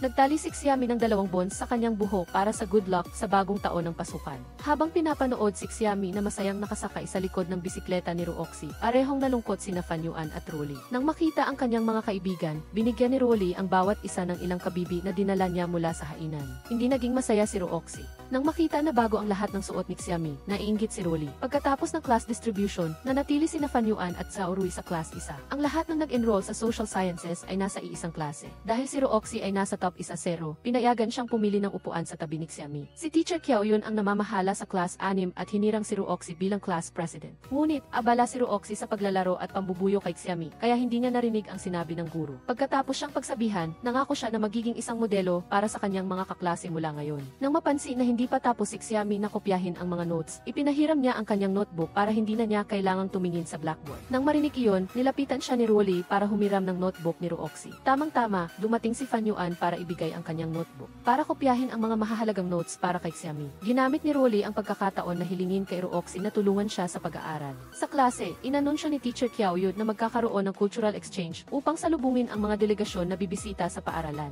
Ipinagkatiwala niya kay Rolly ang responsibilidad na tulungan si Teacher Yang sa pag-organisa ng dance performance para sa klase. Sa opisina, inatasan ni Teacher Yang si Rolly na mag-ayos ng dance partners para sa class 6 at class 1. Gaya ng inaasahan, hindi pinalampas ni Rolly ang pagkakataon na makasama si Rooxi. Ipinartner din niya si Xiami kay Fan Yuan. Gayunpaman, ang mga mata ni Rooxi ay laging nakatingin kay Xiami. Sa simula ng dance rehearsal, sinamantala ni Rooxi ang pagpapalit ng partner para hilahin si Xiami sa kanyang mga bisig. Ang kanyang sayaw ay puno ng sigla. Pagkatapos ng pagpapalit ng partners, hindi pa rin pinakawala ni Rooxi si Xiami sa kanyang mga bisig. Pinagsabihan ni Xiami si Rooxi na si Rolly ang kanyang partner. Ngunit, ayaw niyang sumayaw kasama ito. Naghahanda na si Yuhan para sa pagpapalit ng partners. Sinadya ni Xiami na tapakan ang paa ni Rooxi para bumalik kay Fan Yuan. Walang nakakaalam na mas mabilis si Yuhan. Nang makita ito, mabilis na hinila ni Rooxi si Xiami pabalik na nagresulta sa pagiging partner ni Rolly kay Zhao Rui. Sinadya niyang madapa para hilingin sa guro na simulan muli. Sa kabila ng lahat, hinila ni Rooxi si Xiami upang sumayaw kasama niya. Pagkatapos ng klase, napansin ni Xiami na may dinaramdam si Rolly. Sinabi ni Rolly na kamakailan ay hindi na siya gusto ni Rooxi, kaya si Xiami lang ang gusto niyang makasama sa sayaw. Hiniling ni Rolly kay Xiami. Inayahan niya si Rooxi na makipag-practice sa kanya sa labas. Nang makita si Rooxi, nag-alinlangan si Xiami na ayain siyang mag-practice ng sayaw sa rooftop. Nang makita niya si Rolly na nagtatago sa likod ng pinto, nahulaan ni Rooxi ang intensyon nito. Sinasadya niyang lakasan ang boses niya at sinabing busy siyang maglaro ng basketball kasama si Junyi. Nang umalis si Rolly, sinabi ni Rooxi kay Xiami na huwag laging sumunod sa sinasabi ng iba. Tamang-tama, nakatanggap si Xiami ng magandang balita, ngunit ayaw niyang ibahagi kay Rooxi. Nang makita si Fan Yuan, ipinagmalaki niya na nakatanggap siya ng royalty fee. Nang marinig ito ni Rooxi, pinaalalahanan niya si Xiami na dapat niyang ilibre ang kanyang mga kaibigan. Nang makita si Rooxi na nang aasar pa rin, tinawag ni Xiami si Fan Yuan pabalik sa klase. Pagkatapos ng isang buwan, hindi pa rin siya sanay sa pagbabago ng klase. Fan Yuan, sa dormitory, napansin ni Xiaoyu na may gumagamit ng kanyang body lotion. Alam niya na madalas manatili si Rolly sa paaralan tuwing bakasyon, kaya tinanong niya ito. Nagkataon na nakita niya ang mga kaklase sa class 7. Ibinunyag ni Jayarong na noong high school si Xiami ay mahilig magnakaw ng mga gamit ng iba. Subalit, nagtiwala pa rin si Xiaoyu kay Xiami. Pagkatapos ng class, bumalik si Jayarong sa klase at natuklasan na nawawala ang pera ng klase. Pinagdudahan niya si Xiami dahil dahil nabalitaan niya na maraming pera si Xiaomi. Bukod pa rito, nabalitaan sa buong dormitoryo na ginamit ni Xiaomi ang body lotion ni Xiaoyu. Narinig din ng ibang mga kaklase na si Xiaomi ay may ugaling magnakaw noong high school pa siya. Pinaalalahanan ni Xiaomi ang kanyang mga kaklase na kung hindi nila nakita, huwag agad siyang sisihin. Sinabi niya na, "Katatanggap ko lang ng royalty fee mula sa magazine." Sa kanyang telepono, mayroon ding mensahe ng transfer mula sa editor. Iginiit niya na noon man o ngayon, hindi siya kumuha ng gamit ng iba. Nang makita niya si Roxy na gustong ipacheck sa teacher ang TV's camera, mabilis siyang pinigilan ni Rolly. Naisip niya na hindi ito makabubuti kay Xiaomi. Tamang-tama, dumating si Teacher Qiaoyun. Kinumpirma niya ang balita na nakatanggap si Xiaomi ng royalty fee mula sa magazine. Humingi ng paumanhin si Jaeyarong sa pagbibintang ng mali kay Xiaomi. Sa oras ng recess, dinala ni Roxy si Xiaomi sa secret base. Lihim siyang gumuhit ng larawan para pasayahin siya. Inanalisa ni Roxy na maliban sa kanya at kay Fan Yuan, si Rolly lang. Alam ni Rolly na nakatanggap si Xiaomi ng royalty fee at sinasadya niyang putulin ang kanilang usapan. Nag-aalala si Fan Yuan na tumakbo para kausapin si Xiaomi. Naisip ni Roxy na kahit hindi pinansin ni Xiaomi, hindi niya maiiwasan ang mga chismis. Kaya, dapat niyang mahuli ang totoong salarin. Nilinlang ni Roxy ang surveillance room staff para lihim na tingnan ang TV footage. Nang mawala ang pera, pagkatapos umalis ni Jaeyarong sa klase, tanging si Rolly lang ang pumasok sa silid-aralan. Samantala, lihim na inilagay ni Rolly ang pera sa drawer ni Jaeyarong. Nang makita niya si Rolly, sinabi ni Roxy na tiningnan niya ang kamera at tanging si Rolly lang ang pumasok sa klase pagkatapos ni Jaeyarong. Ngunit ang kamera ay biglang nasira. Nakahinga ng maluwag si Rolly. Sinabi niya na nahanap na ni Jaeyarong ang pera ng klase. Nagtaka si Roxy kung paano nalaman ni Rolly na maraming pera si Xiaomi. Bakit ayaw ni Xiaomi na pahirapan pa ang kanyang matalik na kaibigan? Sa kantin, humingi ng paumanhin si Rolly at dahil sa kaligayahan para kay Xiaomi, sinabi niya kay Jaeyarong na maraming pera si Xiaomi. Alam ni Xiaomi na hindi sinasadya ni Rolly, kaya inanyayahan niya ang kanyang matalik na kaibigan na mag-video para ipagdiwang ang kanyang royalty fee. Nagrenta ang dalawa ng video crew na nagkataong pag-aari ng pamilya ni Dayo. Ang sigla ni Xiaomi ay nagpagulat kay Dayo. Pagkatapos kantahin ni Xiaomi ang 5 kanta ng magkasunod, humingi ng pahinga si Roxy at sinabing hahataw siya para kay Xiaomi. Ang matamis na boses ni Roxy ay nagpatuloy sa pag-indayog ni Xiaomi. Ang kanyang love song ay tila para lang kay Xiaomi. Ngunit nang si Rolly na ang kumanta, walang pumansin sa kanya, maliban kay Dayo na patuloy na nagpaparamdam sa kanya. Para buhayin ang mood, pumili si Roxy ng isang kanta para sabay-sabay nilang kantahin. Naglakad-lakad siya sa basketball court. Mahinahon na pinaalalahanan ni Roxy si Xiaomi na sa makalawa ay bisperas ng bagong taon na nagkataon ding araw ng kanyang kapanganakan. Umaasa siya na makakatanggap siya ng birthday card mula kay Xiaomi. Nang makita ni Xiaomi ang slide ng hagdan, tumakbo siya at naglaro na parang bata. Ang kanyang pagiging walang malay ay lalong nag-iwan ng marka sa isipan ni Roxy. Bigla siyang naupo na labis na ikinabahala ni Roxy. Nalaman na lang niya na napunit pala ang pantalon ni Xiaomi sa pag-slide. Hindi ininda ni Roxy ang lamig at ibinigay ang kanyang jacket kay Xiaomi. Dinala niya siya sa women's restroom para magpalit ng pantalon. Nakasuot ng maikli at punit na pantalon, kumpiyansa si Roxy na makagagawa siya ng isang bagong fashion trend para sa mga kabataan. Sa huli, hindi pa rin sila nakatakas sa kuko ng homeroom teacher. Itinanggi ni Roxy na nagda-date sila. Dahil sa matinding pressure sa pag-aaral, tumakbo si Xiaomi sa sports field. Nag-alala siya sa kanyang kaklase kaya sinundan niya ito. Hinawakan ni Rolly ang kanyang tiyan at humingi ng pahintulot sa guro na samahan siya ni Xiaomi sa klinik. Natukoy ng doktor na si Rolly ay may allergic reaction sa soy milk at mayroong gastritis. Sinadya pala niyang magkaroon ng allergic reaction para tulungan sina Xiaomi at Roxy. Ayaw ni Roxy na magkaroon ng utang na loob kay Rolly kaya dinala niya ang Konggi. Dinalahan din niya ito ng lugaw at tinulungan pa siyang walisin ang bakura ng paaralan. Mula sa malayo, nakita ito ni Xiaomi at umalis. Nang marinig ang usapan ng mga tao sa paligid, ipinaliwanag ni Roxy na tinulungan niya si Rolly dahil tinulungan din siya nito. Sinabi ni Rolly kay Roxy na kung magpapalitan sila ng regalo sa bisperas ng bagong taon, hindi na sila magkakaroon ng utang na loob sa isa't isa. Sa huling araw ng klase, maagang dumating si Roxy sa paaralan upang maging unang magbibigay ng card kay Xiaomi. Curious si Junhee kaya hiniram niya ang card para tignan ito. Walang nakakaalam na naging clumsy siya at nalaglag ito na nagkataon namang dinaraanan ni Zhaorui. Dali-daling tumakbo si Junhee para bumili ng kapalit para kay Roxy. Pagbalik sa klase, itinago ni Roxy ang lahat ng cards na ibinigay sa kanya at kay Xiaomi. Nais niyang siya ang maging unang magbibigay ng card kay Xiaomi. Hindi nakita ni Fan Yuan si Xiaomi at naiwan ang card sa kanyang mesa. Ang resulta, hindi siya nakatakas sa litrato ni Roxy. Dahil sa takot na baka hindi makabalik si Junhee sa tamang oras, gumawa si Roxy ng sarili niyang card para kay Xiaomi. Habang kumukuha siya ng tubig, dumating si Xiaomi. Medyo nadismaya siya na walang kahit isang card sa kanyang mesa. Dumating si Fan Yuan at tinanong kung natanggap ni Xiaomi ang kanyang card. Narinig niya mula kay Dayo na si Roxy ang kumuha ng cards para sa kanya. Agad na tumakbo si Xiaomi para hanapin si Roxy. Nang makita niya si Roxy, tinanong ni Xiaomi kung bakit kinuha nito ang kanyang cards. Ipinaliwanag ni Roxy na pansamantala niya lang itong kinuha para maging unang magbigay sa kanya ng New Year's card. Ngunit, sa kasamaan Yumaang palad, nadumihan ang kanyang card dahil kay Junhee. Pinaalalahanan niya si Xiami na hindi pa siya nagbibigay ng card sa kanya. Nang marinig niyang inilagay ni Xiami ang card sa kanyang mesa kagabi, mabilis na lumipad si Rooxy upang hanapin ang regalo ni Xiami. Bilang ganti, ibinigay niya ang card na ginawa niya. Bilang kapalit, nagtupi si Rooxy ng daan-daang bituin para kay Xiami. Naalala niya na sa panaginip niya, sinabi ni Xiami na gusto niyang makakita ng shooting star. Sa New Year's concert, kinatawa ni Rooxy ang class 6 at nagtanghal ng isang number kung saan siya ay kumanta at tumugtog ng gitara. Siya ay parang isang prinsipe na dahan-dahang pumasok sa isipan ni Xiami. Sa secret base, ipinagdiwang ng grupo ang kaarawan ni Rooxy. Para buhayin ang mood, nag-organisa si Junhee ng laro ng Truth or Dare. Tinanong niya si Rooxy kung kaninong greeting card ang pinakagusto niya. Hindi sumagot si Rooxy at tinanggap ang hamon.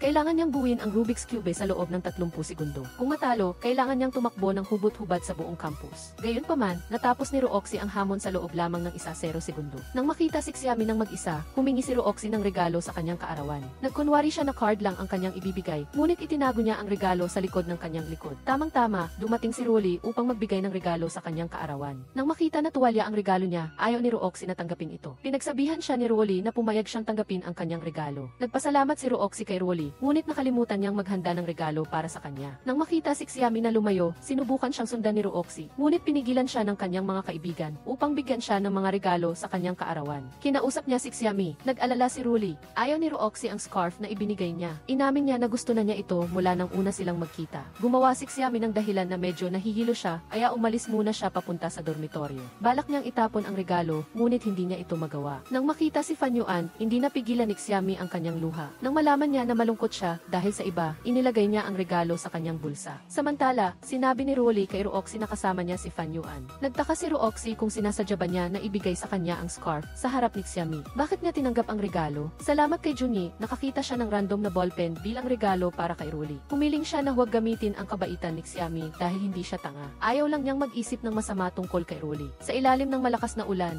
tuloy-tuloy pa rin ang pag-iyak ni Xiami habang matyagang pinoprotektahan siya ni Fan Yuan ng kanyang jacket. Nang makita si Rooxy, tumakbo agad si Xiami. Tahimik na sinundan ni Rooxy si Xiami pabalik sa women's dormitory. Nang makita na ligtas na nakarating sa kanyang silid si Xiami, hinila ni Fan Yuan si Rooxy pabalik upang magpalit ng damit. Pagbalik sa kanyang silid, nagkaroon ng lagnat si Rooxy, ngunit nag-aalala pa rin siya kay Xiami. Palagi niyang dala ang card mula kay Xiami. Sa klase ng computer, nakita ni Rooxy ang bakanting upuan sa tabi ni Xiami, kaya mabilis siyang umupo. Sinubukan niyang ipaliwanag ang tungkol sa regalo, ngunit ayaw niyang makinig. Lumipat siya ng upuan sa tabi ni Jaehyung. Lihim na nagpadala si Rooxy ng mensahe ng paghingi ng paumanhin kay Xiami. Bilang resulta, pinatay niya ang computer at kinuha ang kanyang libro upang mag-aral. Pagdating sa secret base, inilabas ni Xiami ang kanyang galit sa whiteboard. Pinigilan siya ni Rooxy at nang makita ang mga luha ni Xiami, inako niya ang lahat ng kasalanan. Alam ni Xiami na hindi niya kasalanan, ngunit hindi niya makontrol ang kanyang sarili. Hindi rin niya alam kung paano haharapin si Rolly. Pinakalma siya ni Rooxy at dinala siya sa isang barbecue stall. Paulit-ulit siyang nagbiro para patawanin siya. Xiami, nakipagpalitan ako ng regalo kay Rolly dahil tinulungan niya tayong makatakas sa homeroom teacher. Ngunit ang tanging regalo na gusto kong matanggap ay galing sa iyo. Nang marinig na may inihanda si Xiami na regalo para sa kanya, tuwang-tuwa si Rooxy at kumuha ng tubig at ininom ito bilang toast sa lahat ng nasa paligid. Patuloy siyang humingi kay Xiami ng detalye tungkol sa kanyang regalo. Sa harap ng dormitoryo, ibinahagi ni Rooxy, mag-a-apply ako sa Beijing Film Academy. Nag-enroll din siya sa isang training class sa panahon ng winter break. Kung libre si Xiami, maaari siyang pumunta at panoorin siya sa pagganap. Bukod pa rito, umaasa siya na mag-a-apply si Xiami sa isang universidad sa Beijing. Nag-alala siya dahil hindi papayagan ng kanyang kasalukuyang mga grado. Nag-alok si Rooxy na maging libreng tutor ni Xiami. Naniniwala siya na sapat na ang isang taon para sa kanya na magsikap. Kinaumagahan, nakita ni Xiami ang isang kahoy na crane na may nakaukit na kanyang pangalan kasama ang isang love letter mula kay Fan Yuan. Tamang-tama, binasa ni Fan Yuan ang love poem sa school radio. Sinubukan ni Xiami na ipaliwanag, ngunit hindi siya pinaniwalaan ng kanyang mga kaibigan. Pagkapasok ni Fan Yuan para hanapin si Xiami, tinawag siya ng teacher sa opisina. Para tulungan ang dalawa, nagkunwari si Rooxy na sinaktan si Junhee. Ang resulta, silang tatlo ay pinaluhod sa ilalim ng bandila. Humingi ng paumanhin si Fan Yuan sa pagkakasangkot kay Xiami. Hindi siya sinisisi ni Xiami dahil alam niyang may nagtatangka na saktan siya. Tinanong niya si Rooxy kung bakit niya sinaktan si Junhee at walang saysay na pinarusahan ang kanyang sarili. Natakot si Rooxy na baka pagalitan ng guro ang dalawa niyang pinakamahalagang kaibigan. Nais niyang magbahagi ng kaligayahan at problema kasama nila. Dumating ang ama ni Xiami upang sunduin siya. Sinundan sila ni Rooxy at Fan Yuan. Humingi sila ng tawad at sinabi sa tatay na huwag siyang mag-ingay. Inako ni Fan Yuan ang lahat ng kasalanan.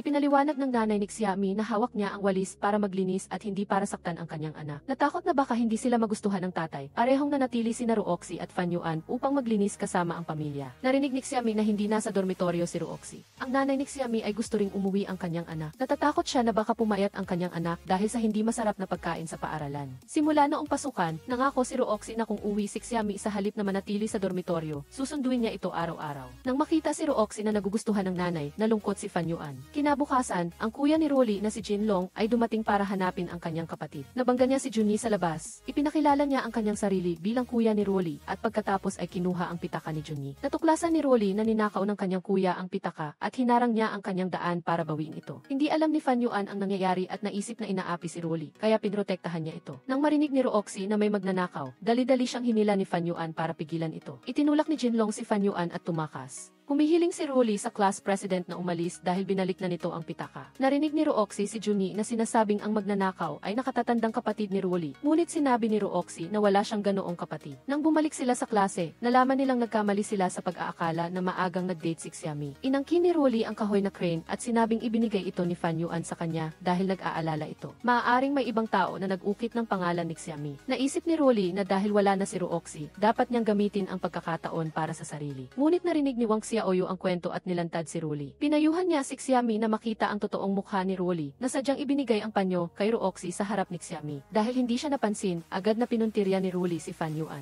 Nagkunwari si Rolly na mahina at pumayag na ibalik ang kahoy na estatwa kay Wang Xiaoyu. Nang marinig niya ang mga kaibigan na sumusuporta sa kanya, ngumiti si Rolly nang may tagumpay. Aksidenteng nakita ni Xiami na nakatayo sa likuran ang totoong mukha ni Rolly. Alam ni Rolly na hindi na siya maaaring magkunwari sa harap ni Xiami, kaya nilabas niya ang kanyang tunay na ugali. Pinasaringan niya si Xiami, "Huwag mong isipin na umiikot ang buong mundo sa iyo." Tinanong ni Xiami si Rolly kung itinuring ba siya nitong kaibigan. Nang marinig niyang sinisisi siya ni Rolly sa pag-agaw kay Roxy, diretsahan ding sinabi ni Xiami na matagal na niyang alam ang mga masasamang bagay na ginawa ni Rolly. Pinakiusapan niya si Rolly na huwag nang gamitin ang kabaitan ni Fan Yuan. Bumalik si Rolly sa klase at inayos ang kanyang mga libro upang lumipat sa klase number 1. Nang makita niya si Fan Yuan, nagkunwari siyang mahina upang makuha ang atensyon nito. Maingat na hinila ni Wang Xiaoyu si Rolly, ngunit sadyang hinampas ni Rolly ang kanyang likod sa rehas. Dahil madaling maniwala si Fan Yuan, maingat niyang inalalayan si Rolly pabalik sa klase. Para sa ika-negatibo 55 anibersaryo ng paaralan, ang klase numero 1 at klase numero 6 ay napili na magkasamang kumanta ng pambansang awit. Si Roxy ang tutugtog ng piano, habang sina Rolly at Fan Yuan ang mga lead vocalist. Nang marinig ni Rolly ang mga kaibigan na sinasabi na bagay sila ni Fan Yuan, humingi ng pagbabago si Wang Xiaoyu sa guro. Nagreklamo siya dahil walang lead vocalist ang kanilang klase. Ipinaliwanag ng coach na ang kanyang pagpili ay batay sa iba't ibang mga kadahilanan upang matiyak na ang pagtatanghal ay magiging perpekto. Sa gitna ng tensyonadong kapaligiran, nagpatugtog si Roxy ng isang symphony upang palamigin ang ulo ng guro. Pagbalik ni Rolly sa klase, nakita niya ang kanyang high school report card na nakadikit sa pisara. Pumunta siya sa swimming pool upang harapin si Wang Xiaoyu. Nang makita niya si Fan Yuan, nagkunwari si Rolly na tinulak siya ni Wang Xiaoyu sa tubig. Nagmadaling tumalon si Fan Yuan upang iligtas ang kanyang kaklase. Dahil pinagalitan siya ni Fan Yuan, nasaktan si Wang Xiaoyu at hindi makapagsalita. Ngunit nakita pala ni Liu Dayo ang buong palabas ni Rolly. Nadismaya siya dahil ganoon kasama ang kanyang idolo. Habang naglalakad pabalik, abala sa pag-iisip si Xiami kay Rolly, kaya hindi niya napansin ang daan. Binalaan siya ni Roxy na huwag maging inakaupo sa wheelchair dahil sa isang taong hindi karapat-dapat. Upang maging ligtas, pinilit niya itong sumunod sa kanya. Naisip ni Xiami na tinatrato siya ni Roxy na parang alagang hayop, kaya sinampal niya ang anino ni Roxy. Nang mag-birthday si Xiami, nagpuyat si Roxy upang maghintay sa sandali. Bilang unang nagpadala ng pagbati sa kanya, nangako si Roxy na may sorpresang ibibigay kay Xiami pagkagaling sa eskwela kinabukasan. Nang marinig ang tunog ng nabasag, nagmadaling lumabas si Roxy. Ang kanyang ina pala ay biglang nakaramdam ng paninikip ng dibdib kaya nabitawan ang baso. Nagplano si Roxy na tawagan ang kanyang ama, ngunit ayaw ng kanyang ina na abalahin ang kanyang asawa. Sa labas ng paaralan, sinumbat ni Xiami si Roxy dahil bigla itong pinutol ang tawag na nagdulot sa kanya ng paghihintay at pagkakaroon ng maitim na bilog sa ilalim ng mata. Pumayag si Roxy na kagatin siya ni Xiami para bumalik ang sigla. Pagkatapos ng klase, nakita ni Rolly si Fan Yuan na naghahanda ng birthday gift para kay Xiami. Habang bumababa si Fan Yuan sa faculty room, nausisa si Rolly kaya binuksan niya ang regalo. Nang makita niya ang pagiging maalalahanin ni Fan Yuan kay Xiami, nainggit siya at itinago ang regalo sa kanyang bag.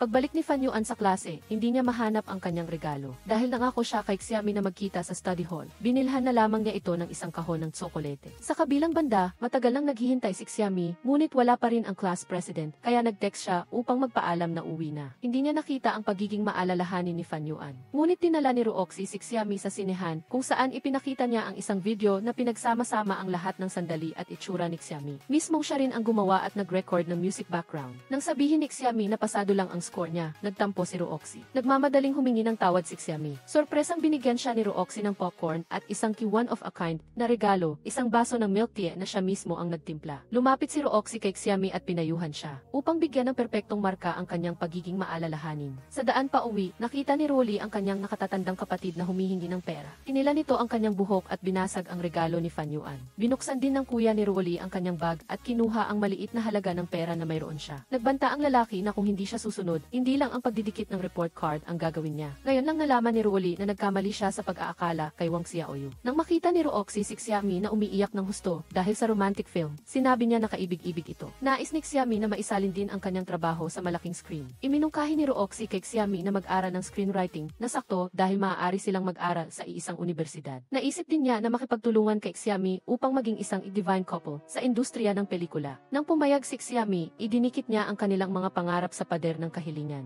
Kinaumagahan sa eskwela, binigyan ni Rooxy si Xiami ng maraming materyales tungkol sa sinehan. Habang sinasakay niya si Xiami, pinayuhan niya itong magsikap para sa kanilang lifetime commitment. Pagdating ni Xiami sa klase, sismis ng mga kaklase niya na kakampi ni Rolly ang magnanakaw na nagnanakaw ng gamit ng iba. Nalaman din ni Chayan Jayarong na may nag-swipe ng kanyang credit card tuwing weekend at sakto na si Rolly lang ang nananatili sa tuwing may bakasyon. Naalala ni Xiami na minsan niyang nakita si Rolly na may hawak na lotion ni Xiaoyu. Sa klase numero 1, inakala ng mga kaklase na si Rolly ang magnanakaw. Pinagdudahan nila na kinuha ni Rolly ang gamit ni Fan Yuan.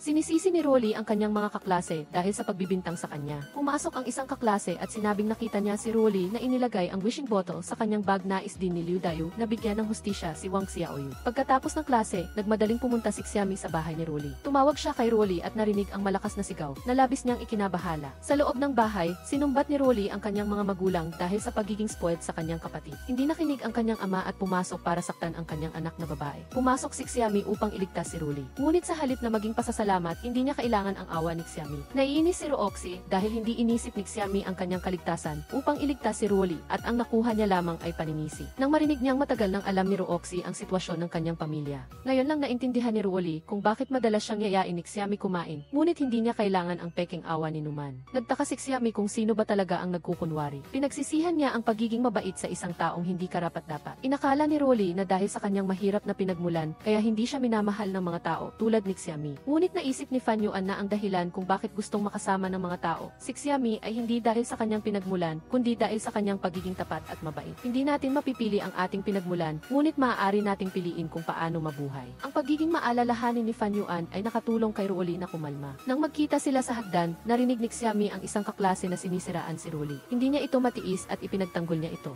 Humihingi ng tawad si Rolly kay Xiami sa kanyang mga pagkakamali. Nangako si Xiami na poprotektahan niya si Rolly sa lahat ng oras. Sa recess, sinabi ni Xiami na inatasan siya ni Chen na magsulat ng script para sa pagtatanghal sa anibersaryo ng paaralan. Naisip ni Rolly na magkasamang magtanghal ang dalawang klase upang magkaroon siya ng mas maraming oras na kasama si Xiami. Hindi komportable si Rooxy na maging malapit si Xiami kay Rolly. Sa kanilang secret base, lihim na pinagmamasdan ni Rooxy si Xiami na nakatuon sa pagsusulat ng script. Nang makita niyang nahihirapan si Xiami, tinugtugan niya ito ng isang kanta. Tulad ng inaasahan, ang maganda at maaliwalas na imahe ni Rooxy ay nagbigay ng inspirasyon kay Xiami. Nang makita niyang stressed si Xiami sa paghahanda para sa dula, nagplano si Rooxy ng isang field trip. Nang makita niya si Xiami na nakikipaglaro kay Rolly, gusto rin ni Rooxy na magpakuha ng larawan sa ilaw. Natuklasan ni Fan Yuan na mayroong isang hindi nakakandadong bangka at sinamantala ng grupo ang pagkakataon na sumakay ng libre sa lawa. Nang makita niya si Xiami sa ilalim ng araw, binasa siya ni Rooxy para lumamig. Natatakot na mabasa si Fan Yuan, mabilis na hinarangan ni Rolly si Fan Yuan. Naglaro ang apat na magkakaibigan sa lawa, ngunit pinagalitan sila ng gwardya. Humingi ng paumanhin si Rooxy at nag-alok na maglinis bilang parusa. Habang naglilinis, nakakita si Rooxy ng dahon na hugis puso. Dinala niya ito kay Xiami bilang pampalakas loob para sa kanyang darating na pagtatanghal. Nangako si Xiami na lilikha siya ng isang gawaing magpapahanga sa lahat. Ngayon, nagplano si Xiami na imbitahan ang lahat na magtanghalian. Si Rooxy ay tumanggap ng tawag mula sa kanyang ina. Dahil sa hindi magandang pakiramdam ng kanyang ina, humingi siya ng paumanhin upang umuwi. Kinabukasan, nag-alala si Xiami Xiami dahil wala si Rooxie. Lihim siyang nag-text sa kanya, ngunit nahuli siya ni Teacher Yang. Kinuha ni Teacher Yang ang kanyang telepono at pinarusahan si Xiami na umalis sa klase. Nakaramdam siya ng masamang pakiramdam, kaya nagmamadali siyang umalis upang tawagan si Rooxie. Ngunit hindi ito sumasagot. Dinala ni Xiami ang kanyang mga kaibigan sa bahay ni Rooxie, ngunit walang nagbukas ng pinto. Balisa siyang nakatayo doon. Nang marinig niya ang boses ni Rooxie, sinumbat ni Xiami sa kanya ang bigla nitong pagliban sa klase at hindi pagsagot sa kanyang tawag. Humingi ng paumanhin si Rooxie dahil nasa ospital siya para bantayan ang kanyang ina, kaya hindi niya na-charge ang kanyang telepono. Pagdating ni Rooxie sa paaralan, inanunsyo ni Teacher Wang.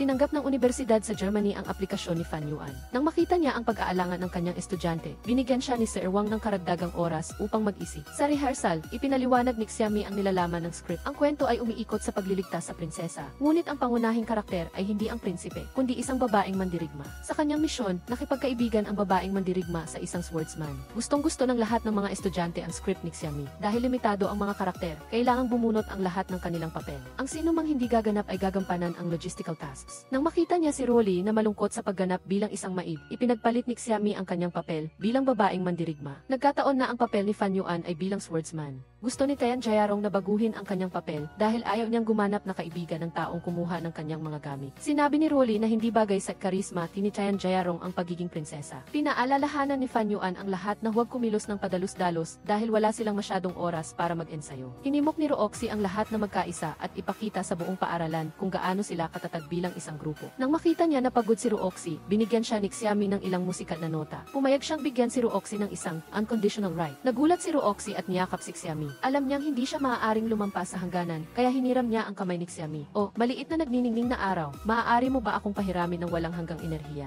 Sina Xiami ay pumasok sa kanilang mga papel at nagmadaling mag-charge kay Rooxie. Nangako siya na kapag lumabas na sa ospital ang kanyang ina, susuklian niya ng 10 beses ang kanyang maliit na araw. Humingi si Xiami na gamitin ang isang karapatan ng maaga. Napakinggan si Rooxie na tumutugtog at kumakanta. Inialay niya ang kantang T Little Star kay Xiami dahil si Xiami ang araw sa puso ni Rooxie. Sa wakas, dumating na ang anibersaryo ng paaralan. Malapit na ang oras ng pagtatanghal, ngunit wala pa rin si Rolly. Kaya, pinapasok ng coach si Tian Jayarong bilang lead vocalist. Pagdating sa dula, hindi pa rin makontak ni Xiami si Rolly. Pinilit ni Rooxie si Xiami na gumanap bilang pangunahing karakter dahil siya lang ang nakakabisado ng script. Kaya, hiniling ni Xiami kay Simin na maging narrator upang siya ay gumanap bilang babaeng mandirigma. Habang nagsasanay si Xiami ng fencing kasama si Fan Yuan, patuloy na tinatawagan ni Rooxie si Rolly. Nalaman niya na ikinulong pala siya ng kanyang kapatid na lalaki sa kanyang silid. Nang makita si Xiami na kinakabahan, tinuruan siya ni Rooxie kung paano kumalma. Ito ay sa pamamagitan ng pag-isip na ang lahat ng manonood ay mga ulo ng baboy. Nagsimula na ang pagtatanghal. Sinasalaysay ni Simin ang kwento. Nang marinig ng prinsesa ang babaeng mandirigma na gusto nitong maglakbay sa mundo ng martial arts, natakot siya na wala siyang makakasama sa pagkain ng hotpot. Nangako ang babaeng mandirigma na babalik siya matapos maging pinakamahusay na mandirigma. Sa mundo ng martial arts, nakilala ng babaeng mandirigma ang isang swordsman. Sa palasyo, dinukot ang prinsesa ng isang assassin na may allergy sa cilantro. Inutusan ng kanyang yaya ang dalawang gwardya na hanapin kaagad ang prinsesa. Kung mabibigo sila ay parurusahan ng 1 taon ng walang gatas. Sa gitna ng isang mapanganib na sitwasyon, nagpakita ang babaeng mandirigma at ang swordsman upang iligtas ang prinsesa. Ginamit ng assassin na may allergy sa cilantro ang magical stone upang manipulahin ang dalawang gwardya. Ngunit hindi sumuko ang babaeng mandirigma sa kasamaan at sa huli ay nanalo siya. Ang kahangahangang pagtatanghal ng dalawang klase ay nagdulot ng malakas na tawanan sa buong auditorium. Sa loob, patuloy na tinawagan ni Xiami si Rolly. Sakto namang kinontak ng kapatid ni Rolly si Rooxie. Nang malaman na nasa gulo si Rolly, nagmadaling pumunta si Xiami upang iligtas ang kanyang matalik na kaibigan. Humingi ng pera si Kim Long bago niya buksan ang pinto at pakawalan ang kanyang kapatid. Nang marinig niyang gusto nitong gamitin ang T-Gangster Rules, agad na tinawag ni Xiami ang kanyang grupo. Gumanap si Liu Dayu bilang isang big brother at dinala ang kanyang mga henchman upang harapin ang walang galang na lalaki. Nang makita niyang agresibo ang kanyang mga kasama, sinabi sa kanila ni Liu Dayu na umatras. Simpleng tinanong niya ang pangalan ng gang ni Kim Long na nagpabago sa pananaw nito. Ngayon lang sinabi ni Liu Dayu sa kanyang mga henchman na turuan ng leksyon si Kim Long. Sa takot, dali-dali niyang pinakawalan ang kanyang kapatid na babae. Binalaan ni Liu Dayu si Kim Long na puputulin niya ang kanyang braso kung maglalakas loob pa itong saktan si Rolly. Ngunit pagkaalis ni Kim Long, nakahinga na ng maluwag ang grupo. Kinailangan uminom ni Liu Dayu ng gatas para kumalma. Humingi ng paumanhin si Rolly sa hindi niya pagdating sa pagtatanghal. Lahat ay nagsabing hindi niya ito kasalanan. Nalungkot si Xiaoyu dahil hinusgahan niya si Rolly nang hindi alam ang kanyang sitwasyon. Hindi na rin sinisisi ni Tian Jayarong si Rolly. Pumalakpak ang grupo para sa magandang dula ngayon. Biglang nahilo si Rolly at nawala ng malay. Nang magising si Fan Yuan, muling humingi ng tawad si Ruoli sa lahat para sa mga maling nagawa niya. Nang tanungin niya ang tungkol sa pagtatanghal, sinabi ni Xiaoyu na napakahusay ni Xiami sa pagganap bilang babaeng mandirigma. Nang marinig ito, nalungkot si Ruoli. Pinaalalahanan ni Fan Yuan ang lahat na bumalik at mag-aral. Nagdesisyon silang pumunta sa kanilang secret base upang mag-aral ng magkasama. Humingi ng paumanhin si Ruoxi dahil medyo abala siya at hindi makakasama sa kanila. Nakipag-usap siya ng pribado kay Fan Yuan at narinig na may problema ang kumpanya ng ama ni Ruoxi, kaya balak nitong ibenta ito. Hiniling ni Ruoxi kay Fan Yuan na huwag itong sabihin kay Xiami. Ayaw niyang maapektuhan ang pag-aaral nito. Dahil abala ang kanyang ama sa trabaho, kailangang harapin ni Ruoxi ang lahat ng bagay ng mag-isa. Naghanap siya sa internet, sa bawat clause ng kontrata ng pagbebenta ng bahay. Gabi, umuwi ang kanyang ama na lasing. Sinabi nito sa kanyang anak na huwag mag-alala dahil siya ang bahala sa lahat. Naniniwala siyang unti-unting gagaling ang kalusugan ng ina ni Ruoxi. Nang makita niya ang kanyang ama na umiiyak, hindi na napigilan ni Ruoxi ang kanyang luha. Lumipas ang 2 araw, ngunit hindi pa rin makontak ni Xiami si Ruoxi. Bigla siyang tumawag at sinabing buksan ang kurtina. Nakangiti pa rin si Ruoxi habang binabati si Little Mai. Sa parke, humingi ng paumanhin si Ruoxi dahil pinag-alala niya si Xiami. Nagtaka si Xiami kung ano ba talagang nangyari sa pamilya nito. Nagbiro si Ruoxi na tingnan ni Xiami ang buwan upang matitigan niya pa ito ng kaunti. Gusto ni Xiami na magkasamang maghiling kay Ruoxi sa buwan. Ipinasa niya sa kanya ang kanyang hiling at sinabing kukunin niya ito kapag natupad na. Ruoxi, magkasama tayong kumuha ng entrance exam para sa film school, okay? Naantig si Ruoxi at nakakita ng pag-asa sa kanyang mahirap na buhay. Bumalik siya sa halos walang laman na bahay. Inilagay ni Ruoxi ang kanyang munting pag-asa sa isang maswerteng bituin at paulit-ulit na hiniling na makapasok sila ni Xiami sa film school. Kinabukasan, nag-organisa ang paaralan ng isang aktibidad upang palakasin ang loob ng mga ika-negatibo 12 baita. Ang kanilang e-battlefield ngayon ay magiging battlefield ng mga ika-negatibo 11 baitang sa susunod na taon. Lahat ay may dalang nagsisikap na makapasok sa universidad. Sa harap ng silid-aralan, binigyan ni Fan Yuan si Xiami isang notebook na may mga mahahalagang tala sa matematika para sa huling 2 taon ng high school. Nagbigay din siya sa bawat isa ng isang kahon ng chocolate at sinabi sa kanila na kumain ng isa kapag malungkot sila. Sa kanilang secret base, binati ni Ruoxi si Xiami sa pagiging ikatlo sa kanilang klase sa nakaraang pagsusulit. Kailangan lang niyang magsikap ng kaunti pa upang malagpasan si Tayan Jayarong at maging katabi ng pangalan ni Ruoxi sa listahan. Tumakbo si Fan Yuan upang ipaalam kay Xiami na siya ay ika-negatibo 19 sa buong grade level. Nangako si Ruoxi na mula ngayon ay hindi na niya ito tatawaging stupid pig. Kabaligtaran ni Xiami, bumaba ang mga marka ni Ruoli. Naisip ni Fan Yuan na ang problema nito ay nasa physics at chemistry. Susuportahan niya ito ng husto sa summer break. Nagdesisyon si Ruoxi na tawagin ang kanyang mga kaibigan na manood ng sunrise upang maibsan ang stress pagkatapos ng pagsusulit. Takot na lamigin si Xiami, balak ni Fan Yuan na ipahiram sa kanya ang kanyang jacket. Ngunit mas naunahan siya ni Ruoxi. Nang makita ito ni Ruoli, sadyang inilagay niya ang kanyang jacket sa kanyang bag. Ipinahiwatig ni Ruoxi kay Xiami na huwag niyang ipahiram ang kanyang jacket. Ibinigay ni Fan Yuan ang kanyang jacket kay Ruoli. Ngunit sa abot tanaw, sa wakas ay sumikat na ang araw. Determinado si Xiami na maging isang mahusay na screenwriter. Gusto ni Ruoxi na sumama sa kanya bilang isang sikat na aktor. Si Fan Yuan ay mahilig pa rin sa matematika. Gusto lang ni Ruoli na makapasok sa isang magandang universidad. Gusto ni Junhee na maging isang big boss. Gusto ni Xiaoyu na maglakbay sa buong mundo. Gusto ni Zhao Rui ng isang mapayapang buhay. Si Liu Dai naman ay gusto ng love life sa college. Habang kausap si Fan Yuan, inisip ni Xiami ang hinaharap pagkatapos ng 15 taon. Hula niya na madala si Ruoxi sa mga film set, habang siya naman ay mananatili sa bahay at hindi maliligo ng kalahating buwan para mag-concentrate sa pagsusulat ng script. Pagkatapos umalis ni Fan Yuan sa laboratorio, makakakita siya ng abiso na nanalo ang kanyang gawa ng isang malaking parangal. Magkasama silang kakain ng hotpot at kakanta hanggang umaga. Tumakbo si Ruoxi upang gumawa ng pangako sa 3.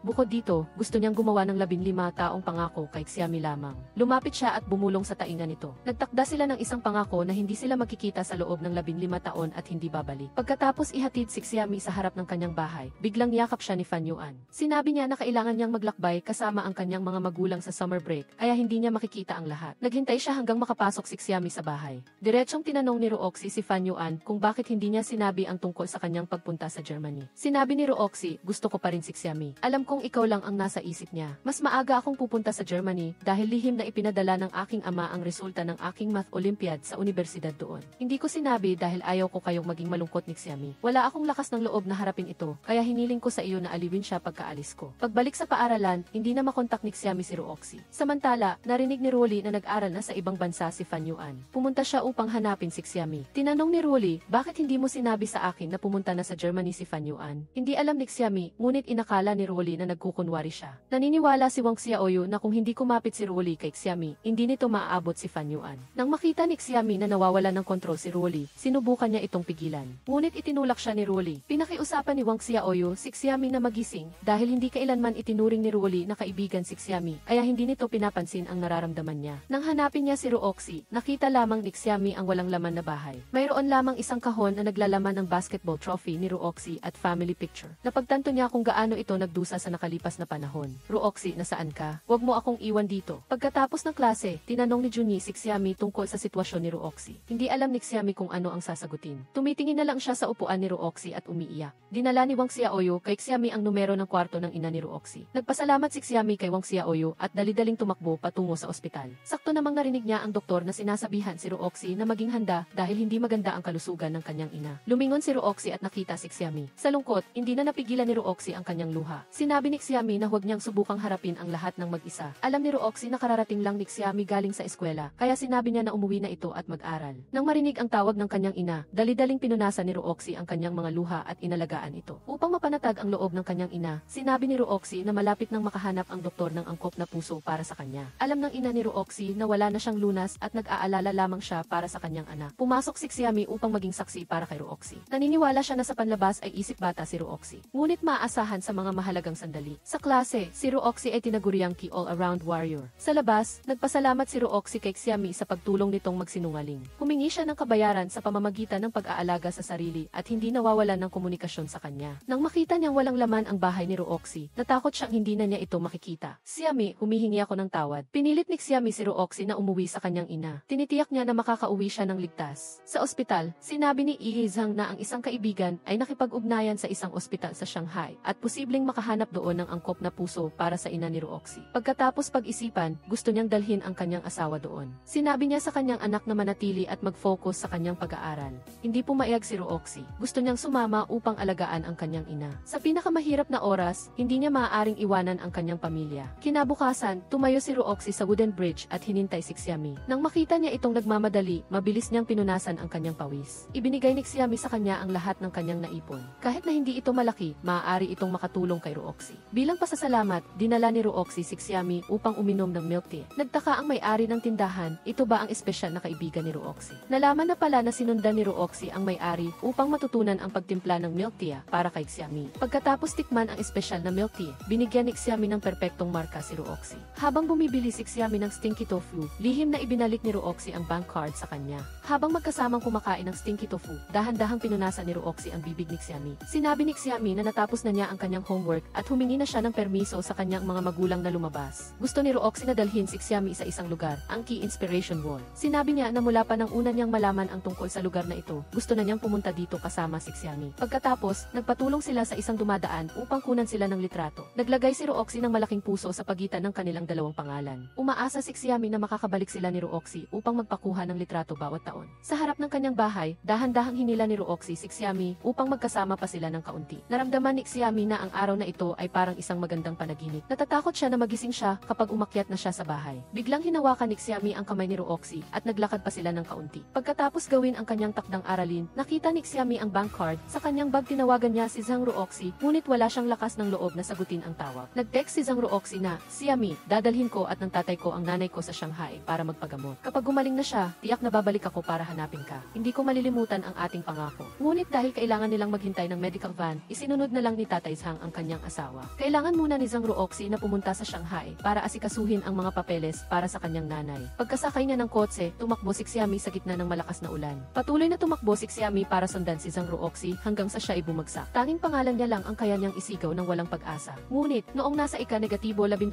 baitang sila, hiningi ni Teacher Qiao Yun na ipasa ng mga estudyante ang kanilang mga cellphone bago magsimula ang klase. Nagpadala si Xiami ng 12-12 ng mensahe kay Zhang Ruoxi, ngunit walang nakuhang tugon. Sinubukan niyang mag-aral ang husto upang makapasok sa Peking University dahil ito lang ang tanging paraan para makita muli si Zhang Ruoxi. Gayunpaman, araw-araw, hindi niya mapigilan na maalala ang kanyang ngiti. Ibinigay ni Wang Xiaoyu kay Xiami ang liham mula kay Fan Yuan. Humihingi siya ng paumanhin dahil wala siyang lakas ng loob na magpaalam. Narinig niya ang nangyari sa pamilya ni Zhang Ruoxi at susubukan niyang hanapin ang address nito. Sinabi niya kay Xiami na kung nahihirapan siya sa kanyang pag-aaral, maaari siyang magpadala sa kanya ng mensahe o maaari siyang magpadala sa kanya ng liham kung gusto niyang magkwento. 100 araw bago ang college entrance examination, nanumpa ang mga 12 DE graders ng No. 1 High School na ang 12 taon ng pagsisikap sa pag-aaral ay lumipas sa isang iglap. Nanunumpa kami sa pangalan ng kabataan. Simula ngayon, pahahalagahan namin ang bawat segundo at gagamitin namin ang aming pawis at determinasyon upang malampasan ang mga paghihirap. Susuklian namin ang inaasahan ng aming paaralan at mga magulang. Lalaban kami ng husto sa loob ng 100 araw upang makamit ang mga pangarap. Nagsimula na ang college entrance examination. Dala ni Xiami ang anting-anting ni Zhang Ruoxi, umaasang makapasok sa universidad at makita siyang muli. 20 araw matapos ang eksaminasyon, kinakabahan na naghihintay ang pamilya ni Xiami sa mga resulta. Laking tuwa ng pamilya nang malaman na nakakuha si Xiami ng 608 puntos, sapat na upang makapasok sa Film Academy. Agad na ipinahayag ng kanyang mga magulang ang magandang balita sa kanilang mga kamag-anak. Ngunit si Xiami ay naiisip lang si Zhang Ruoxi at naaalala ang pangako nila sa ilalim ng buwan noong araw na iyon. Sa araw ng kanyang pagtatapos, naramdaman ni Xiami na may nakatingin sa kanya. Sa pag-aakalang naghahalusinate siya, nagpatuloy siya sa pakikipagsaya sa kanyang mga kaibigan, kumuha ng graduation photos, at pumunta sa lugar kung saan sila nag-promise noong 15. Tinawag ni Xiami ang pangalan ni Zhang Ruoxi. Kinuwestiyon niya, nawala ka ba talaga sa mundo ko? Biglang bumalik si Zhang Ruoxi, niyakap ng mahigpit si Xiami, at hinalikan ang kanyang noo. Nangako siyang hindi na siya aalis. Ngunit ang magandang senaryo na iyon ay isang panaginip lamang. Noong 2025, si Xiami ay isa ng screenwriter. Pumunta siya upang tingnan ang listahan ng mga artista para sa kanyang bagong pelikula at narinig na mayroong parehong pangalan ng male lead, si Zhang Ruoxi. Agad na umiwas si Xiami at hindi tiningnan. Nagtanong ang manager na si Susu, ang karakter ng male lead sa pagkakataong ito, marahil ba ay ang unang pag-ibig ng screenwriter. Ibinigay ni Xiami ang pagpili ng mga artista kay Susu. Gusto niyang umuwi para tapusin ang script. Pagka-uwi ng kanyang anak, hinimok ni tatay Xiami si Xiami na maghanap ng karelasyon. Nang makita niya na naghahanda ang kanyang tatay ng blind date, nagmadali si Xiami pumasok sa kanyang silid. Habang inaayos ang kanyang mga damit, hindi niya sinasadyang nahulog ang garapon ng Star Wish sa ilalim ng kama. Kinuha ito ni Xiami, ngunit aksidenteng kinuha ang lumang kahon ng souvenir. Naroon ang korona ng Outstanding Actress, isang New Year's card, isang notebook, isang time diary, ang binocular na nagpanatili sa imahe ng tagumpay, isang magandang pen, at isang larawan ng Class 1. Sa 15 taong reunion, muling nakilala ni Xiami si Wang Xiaoyu. Katatapos lang niyang tanggapin ang proposal ni Xiao Junyi. Gayunpaman, patuloy pa rin silang nag-aaway tulad ng dati. Halos kumpleto na ang grupo ng magkakaibigan. Nagbukas si Liu Dayo ng isang pabrika ng alak at masigasig na ipinakilala ang kanyang produkto kay Xiami. Umaasa siyang maipapakita ang kanyang produkto sa pelikula ni Xiami. Sinabi ni Liu Dayo na nakita niya si Zhang Ruoxi sa airport kahapon. Natakot ang lahat na baka malungkot si Xiami kaya agad nilang binago ang usapan. Ngunit patuloy pa rin siyang naghihintay na bumalik ang isang tao. Narinig ni Wang Xiaoyu na si Fan Yuan ay kumukuha ng kanyang doctorate sa Germany at may long-distance relationship kay Lin Ruli. Pumasok si Lin Ruli at sinabing abala si Fan Yuan sa kanyang thesis, kaya hindi siya nakabalik. Nagpakita si Lin Ruli ng pagiging malapit kay Xiami at sadyang nagtanong tungkol kay Zhang Ruoxi. Taimtim na sinabi ni Xiami, gusto ko rin talagang mahanap si Zhang Ruoxi. Para mabigyan siya ng aral, pumunta siya sa banyo. Humingi ng paumanhin si Lin Ruli dahil hindi niya alam na hindi pa bumabalik si Zhang Ruoxi. Nagtataka si Xiami kung hindi ba napapagod si Lin Ruli sa pag-arte. Sinabi niya na hinihintay niya ang taong nasa puso niya at kahit ano pa ang maging resulta, pribadong bagay na iyon. Biglang nakatanggap ng tawag si Xiami na may dumarating na si. Inakala ni Wuhan na si Zhang Ruoxi iyon. Nagmamadaling bumalik si Xiami, ngunit si Fan Yuan pala iyon. Gusto niyang bigyan ng sorpresa si Xiami, kaya hindi siya nag-abiso na babalik na siya sa bansa. Pagkatapos yakapin ni Fan Yuan si Xiami, pumasok si Lin Ruli. Nagtaka si Wuhan kung bakit bumalik si Fan Yuan sa bansa nang hindi man lang nag-aabiso sa kanyang kasintahan. Lumapit siya para aliwin si Lin Ruli at sinabing gusto niya rin siyang bigyan ng sorpresa. Ngayon, makikipag-usap siya ng pribado kay Fan Yuan.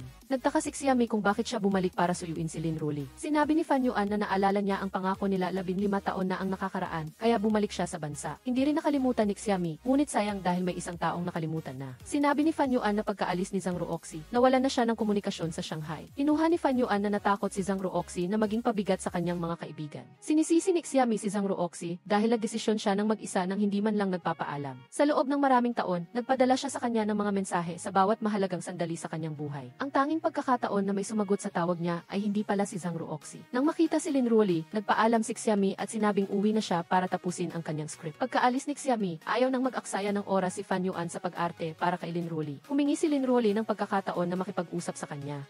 Habang sila ay long distance, niloko ni Lin Ruli si Fan Yuan sa isang mayayamang direktor. Ngunit inisip ni Fan Yuan na kasalanan din niya ito ito dahil naging abala siya sa trabaho kaya hindi niya ito naalagaan. Inisip niya na makakahanap siya ng mas mabuting tao. Kinuwestiyon ni Lin Ruli si Fan Yuan kung si Xiami pa rin ang gusto niya. Kahit nakasama niya siya sa loob ng maraming taon, hindi niya pa rin mapapalitan si Xiami. Sa pagbabalik sa Love Wall, si Xiami na lang ang natira at ang kabilang kalahati ay ayaw pa rin bumalik. Sa pagpunta sa secret base, ang mga lumang alaala ay parang nangyari lang kahapon. Sila ay nagkaroon ng mga pag-aaway, mga matatamis na sandali, ngunit ngayon ay wala na. Zhang Ruoxi, ngayon ang huling araw ng ating 15 taong pangako. Kung hindi ka lilitaw, hindi na ako maghihintay pa. Palagi siyang sinusundan ni Zhang Ruoxi, ngunit wala lang siyang lakas ng loob na harapin siya. Nang makita ang mga salitang di paalam, natakot si Zhang Ruoxi at hinanap si Xiami. Naghintay siya sa ilalim ng bahay niya, ngunit hindi pa rin bumalik si Xiami hanggang gabi. Samantala, umiinom siya sa isang ihis para mag-alis ng sama ng loob. Inisip ni Wang Xiaoyu na ang isang duwag na lalaki tulad ni Zhang Ruoxi ay hindi karapat-dapat paghinayangan. Gusto ni Fan Yuan na uminom ng husto kasama si Xiami. Nang makita na lasing na si Wang Xiaoyu, nagpaalam si Xiao Juni na iuwi na niya ang kanyang kasintahan. Sa labas, nakita ni Xiao Juni si Zhang Ruoxi. Sa halip na batiin siya, sinabi niya agad ang numero ng kwarto kay Zhang Ruoxi. Ngunit sa loob ng kwarto, sinabi ni Xiami, tuwing kinakanta ko ang kantang ito, palaging lumalabas si Zhang Ruoxi. Sumigaw siya ng malakas, Zhang Ruoxi, lumabas ka na. Agad na tumakbo si Zhang Ruoxi papasok. Dahil sa labis na pagkamis, lumapit si Xiami at niyakap at hinalikan si Zhang Ruoxi. Habang pauwi, inakala pa rin ni Xiami na nananaginip siya. Xiami, humihingi ako ng paumanhin, kasalanan ko. Hindi ito panaginip, totoo ako. Reklamo ni Xiami, hindi ka kailanman nagbigay sa akin ng bulaklak sa aking panaginip. Kung bibigyan mo ako, bibigyan kita ng perpektong marka. Zhang Ruoxi, ang mga rosas ay sumisimbolo sa pag-ibig. Mamahalin mo ba ako araw-araw nang hindi nawawala bukas ng umaga? Xiami, tingnan mo, bumalik na talaga ako sa tabi mo. Hindi pa rin makapaniwala si Xiami. Dahil kung bumalik siya, tiyak na hahanapin niya siya ng mas maaga. Naalala niya na sa bawat panahon ng pagpapatala, pumupunta siya sa opisina ng Film Academy para tanungin ang kanyang pangalan. Pinayuhan siya ng lahat na kalimutan na siya. Gusto niya rin silang pakinggan ngunit hindi niya magawa. Walang tigil siyang nanonood ng mga pelikula, ngunit wala ang kanyang pangalan. Zhang Ruoxi, simula ngayon, huwag ka nang magpakita sa aking panaginip dahil hindi na kita isipin pa. Mabilis siyang hinila ni Zhang Ruoxi pabalik. Xiami, bumalik na talaga ako. Hindi na kita iiwan ulit. Nang magising si Xiami sa umaga, naalala niya ang kanyang panaginip kagabi. Nagulat siya nang makita ang isang florera ng sariwang rosas sa mesa. Tamang-tama, sinabi ni Wang Xiaoyu na lumabas si Zhang Ruoxi sa balita. Si Zhang Ruoxi ay isang stage actor. Handa siyang pumasok sa film industry, kasama ang kanyang unang trabaho na pinamagatang The Degree of Spring Wind. Ibinahagi ni Zhang Ruoxi, kamakailan, kasali rin ako sa isang serye sa TVC. Ito ang pinakamahalagang pangako sa kanyang buhay. Nangako tayo na papasok sa Film Academy, ngunit wala ako sa loob ng 15 taon. Ngunit sa panahong iyon, matapang pa rin siya at dinala ang pangarap naming dalawa hanggang ngayon. Hindi ko pa rin nakakalimutan ang ating pangako. Bumalik na ako. Biglang lumitaw ang anino ni Zhang Ruoxi sa harapan ni Xiami. Sinisi niya ang kanyang ina sa pagpapapasok ng isang estranghero sa bahay. Nagalit si Xiami at pinalabas si Zhang Ruoxi. Sa labas ng pinto, inako niya ang lahat ng pagkakamali. Nag-text siya kay Xiami, alam kong hindi na maibabalik ang nakaraang oras. Hindi ako humihiling ng iyong pagpapatawad, humihingi lang ako ng pagkakataon na makabawi. Ihintayin kita lagi. Nang dumating ang gabi, naghihintay pa rin si Zhang Ruoxi sa labas ng bahay ni Xiami. Dumating si Fan Yuan at sinuntok ang kanyang matalik na kaibigan. Kinuwestiyon niya, sino ang nangako sa akin na aalagaan si Xiami ng maayos? Ngunit mabuti na lang at ligtas ka, Zhang Ruoxi. Kinaumagahan, opisyal na nagsimula ang paghabol ng aktor na si Zhang Ruoxi sa kanyang asawa. Sumunod siya kay Xiami at pinilit na hawakan ang kanyang kamay at dalhin siya sa kotse. Binalaan niya, kung hindi ka magiging mabait, hahalikan kita pabalit sa harap ng magnanakaw. Noong nakaraang gabi, sinabi ni Zhang Ruoxi na pumunta siya para magtrabaho. Ginampanan niya ang papel ng male lead, kaya kailangan niyang makipag-ugnayan ng mas madalas sa screenwriter. Pagdating sa amusement park, gusto ni Xiami na sumakay sa Ferris wheel. Naalala ni Zhang Ruoxi noong huling pagkakataon na gusto ni Xiami na kolektahin ang kanyang isa-zero item upang makakuha ng autograph na notebook. Sa oras na maging sikat na aktor na siya, ibebenta niya ito para kumita ng pera.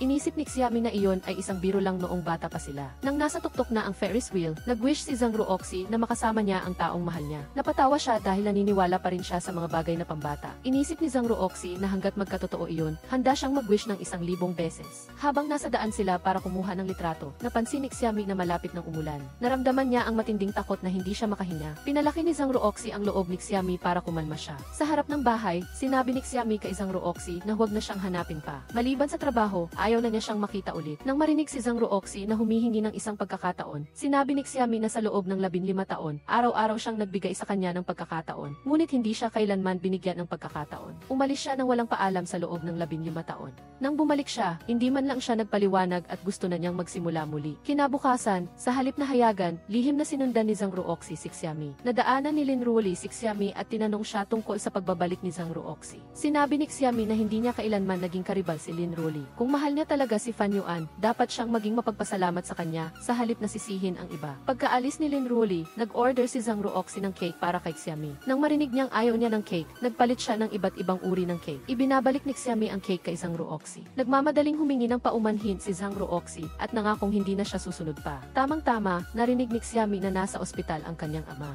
Nagpumilit si Zhang Ruoxi na isama siya upang bisitahin ang kanyang tatay. Nadiagnose ng doktor na si Tatay Xiami ay may acute gastritis lamang. Nagpasalamat ang nanay ni Xiami kay Zhang Ruoxi sa pagdadala kay Tatay Xiami sa emergency room sa tamang oras. Pagka-uwi, nagpasalamat din si Tatay Xiami kay Zhang Ruoxi. Gayunpaman, galit pa rin siya dahil sa pagpapahirap nito sa kanyang anak. Sinabi niya na araw at gabi siyang nagsusulat ng script upang tuparin ang 15 taong pangako na siya ang magiging male lead sa kanyang unang pelikula. Simula noon, nagkaroon din siya ng takot sa ulan. Nahihiya si Zhang Ruoxi at nangako siyang hindi na niya guguluhin at sasaktan si Xiami. Nang makita na umuulan sa labas, nag-alala si Xiami at hinanap si Zhang Ruoxi. Ang tanawin ng nakaraan, kung saan nag-iisa siyang tumatakbo sa malamig na ulan para sundan siya, ay biglang bumalik at hindi siya makahinga. Ngunit sa pagkakataong ito, bumalik na talaga si Zhang Ruoxi. Xiami, huwag kang matakot, nandito ako. Simula ngayon, hindi na kita hahayaang umiyak. Dinala niya siya sa isang silungan mula sa ulan. Sinasabi ni Zhang Ruoxi sa kanyang sarili na siya ang dahilan kung bakit siya nagdusa ng ganoon. Sinabi niya na umulan man o umaraw, hindi na niya siya iiwan.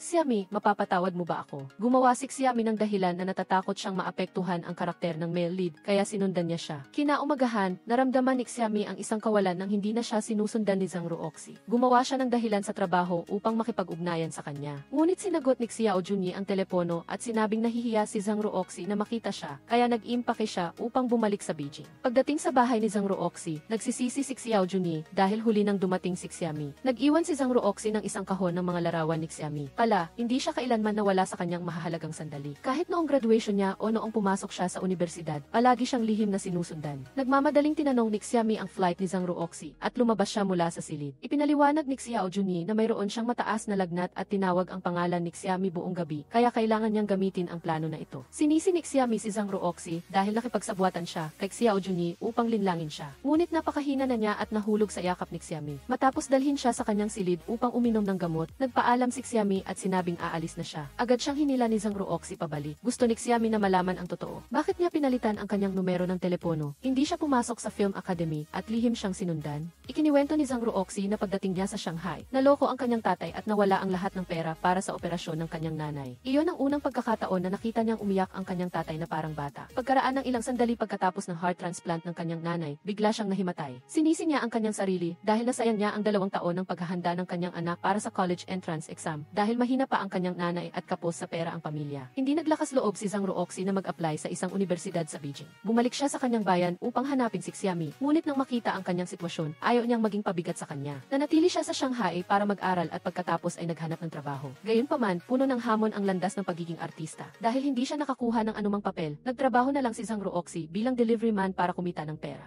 Sa huli, may isang kumpanya na tumawag sa kanya para sa isang audition. Ngunit ang pag-audition ay hindi nangangahulugang matatanggap ka. Kahit na nabigo siya ng daan-daang beses, hindi siya sumuko. Ito ay para matupad ang kanyang pangako na maging male lead sa pelikula ni Xiami. Lumayo ang swerte nang mawala niya ang kanyang telepono na may keychain na bigay ni Xiami. Pagkatapos nito, inirekomenda siya ng isang kaibigan na maging aktor sa isang theater group. Kahit gaano kahirap at gaano kalayo ang kanyang nilakbay, sinikap niyang tuparin ang kanyang pangako kay Xiami. Isang araw, nahanap siya ng direktor na si Gu at binigyan siya ng lead role sa kanyang bagong proyekto. Matapos bumalik sa normal ang kanyang buhay, nagkataon na nabasa niya ang script ni Xiami. Isinulat niya ang buong kwento. Sa buhay niya, agad na sumali si Zhang Ruoxi sa audition para sa male lead role. Sa pagbabalik sa kanyang bayan, binili ni Zhang Ruoxi ang dating bahay ng kanilang pamilya upang hintayin si Xiami na bumalik. Sinisi ni Xiami si Zhang Ruoxi dahil palagi niyang nilulutas ang mga problema ng mag-isa. Kung sinabi lang niya, handa siyang pumunta sa Shanghai para mag-aral. Xiami, hindi na kita iiwan. Patawarin mo ako. Galit pa rin si Xiami dahil hindi siya pinagkatiwalaan. Pagkagaling niya, agad siyang pumunta upang sabihin na simula ngayon, magtitiwala siya kay Xiami ng 200%. Kung hindi siya magpapatawad, hindi siya bibitaw. Xiami, masyado akong duwag noon, kaya nawalan ako ng oras na makasama ka. Ngunit simula ngayon, pahahalagahan ko ang bawat minuto at segundo.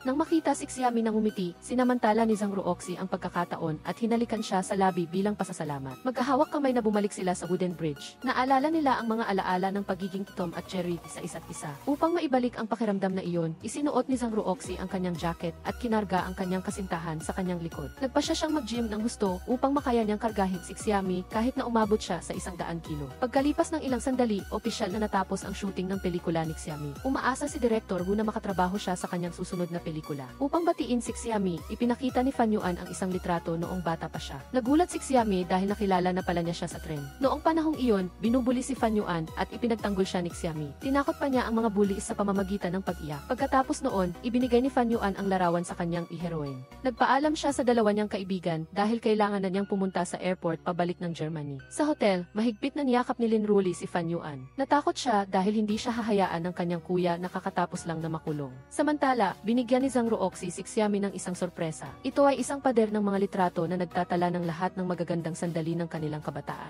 Gumawa siya ng paraan upang makakuha ng litrato habang hinahalikan niya ang kanyang kasintahan. Naghanda si Zhang Ruoxi ng isang bouquet ng rosas upang patunayan na hindi ito panaginip. Xiami, mamahalin kita araw-araw. Papayag ka ba na mahalin kita habang buhay? Zhang Ruoxi, papayag ako. Sa unang pagkakataon na sila ay nagcamping, parehong maingat na naghanda ng kanilang mga damit si Zhang Ruoxi at Xiami. Sa daan patungo sa meeting place, nakita ni Xiami ang isang matandang babae na nagtutulak ng kanyang bisikleta paakyat sa burol at tinulungan siya. Biglang nahulog ang isang timba ng pintura mula sa itaas at mabilis na piprotektahan ni Zhang Ruoxi ang kanyang kasintahan. Bilang resulta, ang magkasintahan ay naging dalawang makulay na bahaghari. Naniniwala ang matandang babae na dahil sila ay napakabait, sila ay tiyak na magiging masaya magpakailanman. Pagdating sa campsite, nagulat si Xiami na ang kanyang kasintahan ay naghanda ng lahat ng bagay.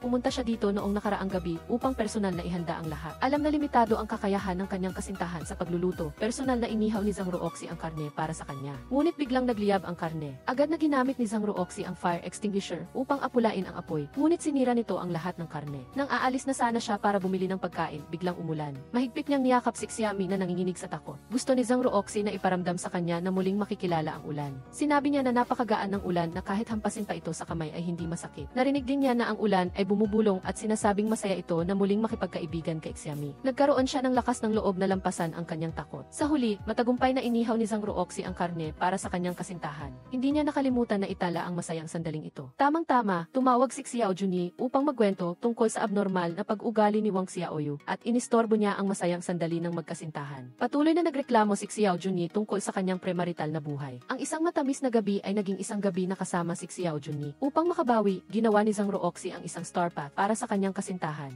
Dahan-dahan siyang lumapit at mahigpit na hinawakan ang kanyang kamay. Xiami, pinahiram mo ako ng isang bituin noon. Sinabi mo na ibabalik ko ito kapag nakapasok na ako sa Peking Film Academy. Humihingi ako ng paumanhin dahil sinira ko ang pangako ko tungkol sa bituin na iyon. Hindi na ako karapat-dapat na ibalik iyon, kaya naghanda ako ng isang bagong bituin. Hindi ko mababago ang nakaraan, ngunit sa kasalukuyan at sa hinaharap, gagamitin ko ang bituin na ito upang protektahan ka magpakailanman. Zhang Ruoxi, ikaw ay palaging ang male lead sa aking buhay. Ang buong langit na puno ng mga bituin ay magpapatunay sa ating pag-ibig. Hello mga minamahal na kaibigan. Ang bawat tao ay makakakilala ng mga kaibigan na mapagmahal, masaya, umiiyak, at nakakagawa ng mga tanga kasama nila. Magkasama silang nagsisikap para sa kanilang mga pangarap, magkasama silang bumagsak at tumayo muli. Marahil ay mawawala tayo sa isa't isa sa daan ng buhay, ngunit hanggat naglalakbay tayo sa iisang direksyon, magkasama tayong magiging matanda sa susunod na intersection. Tiyak na muli tayong magkikita.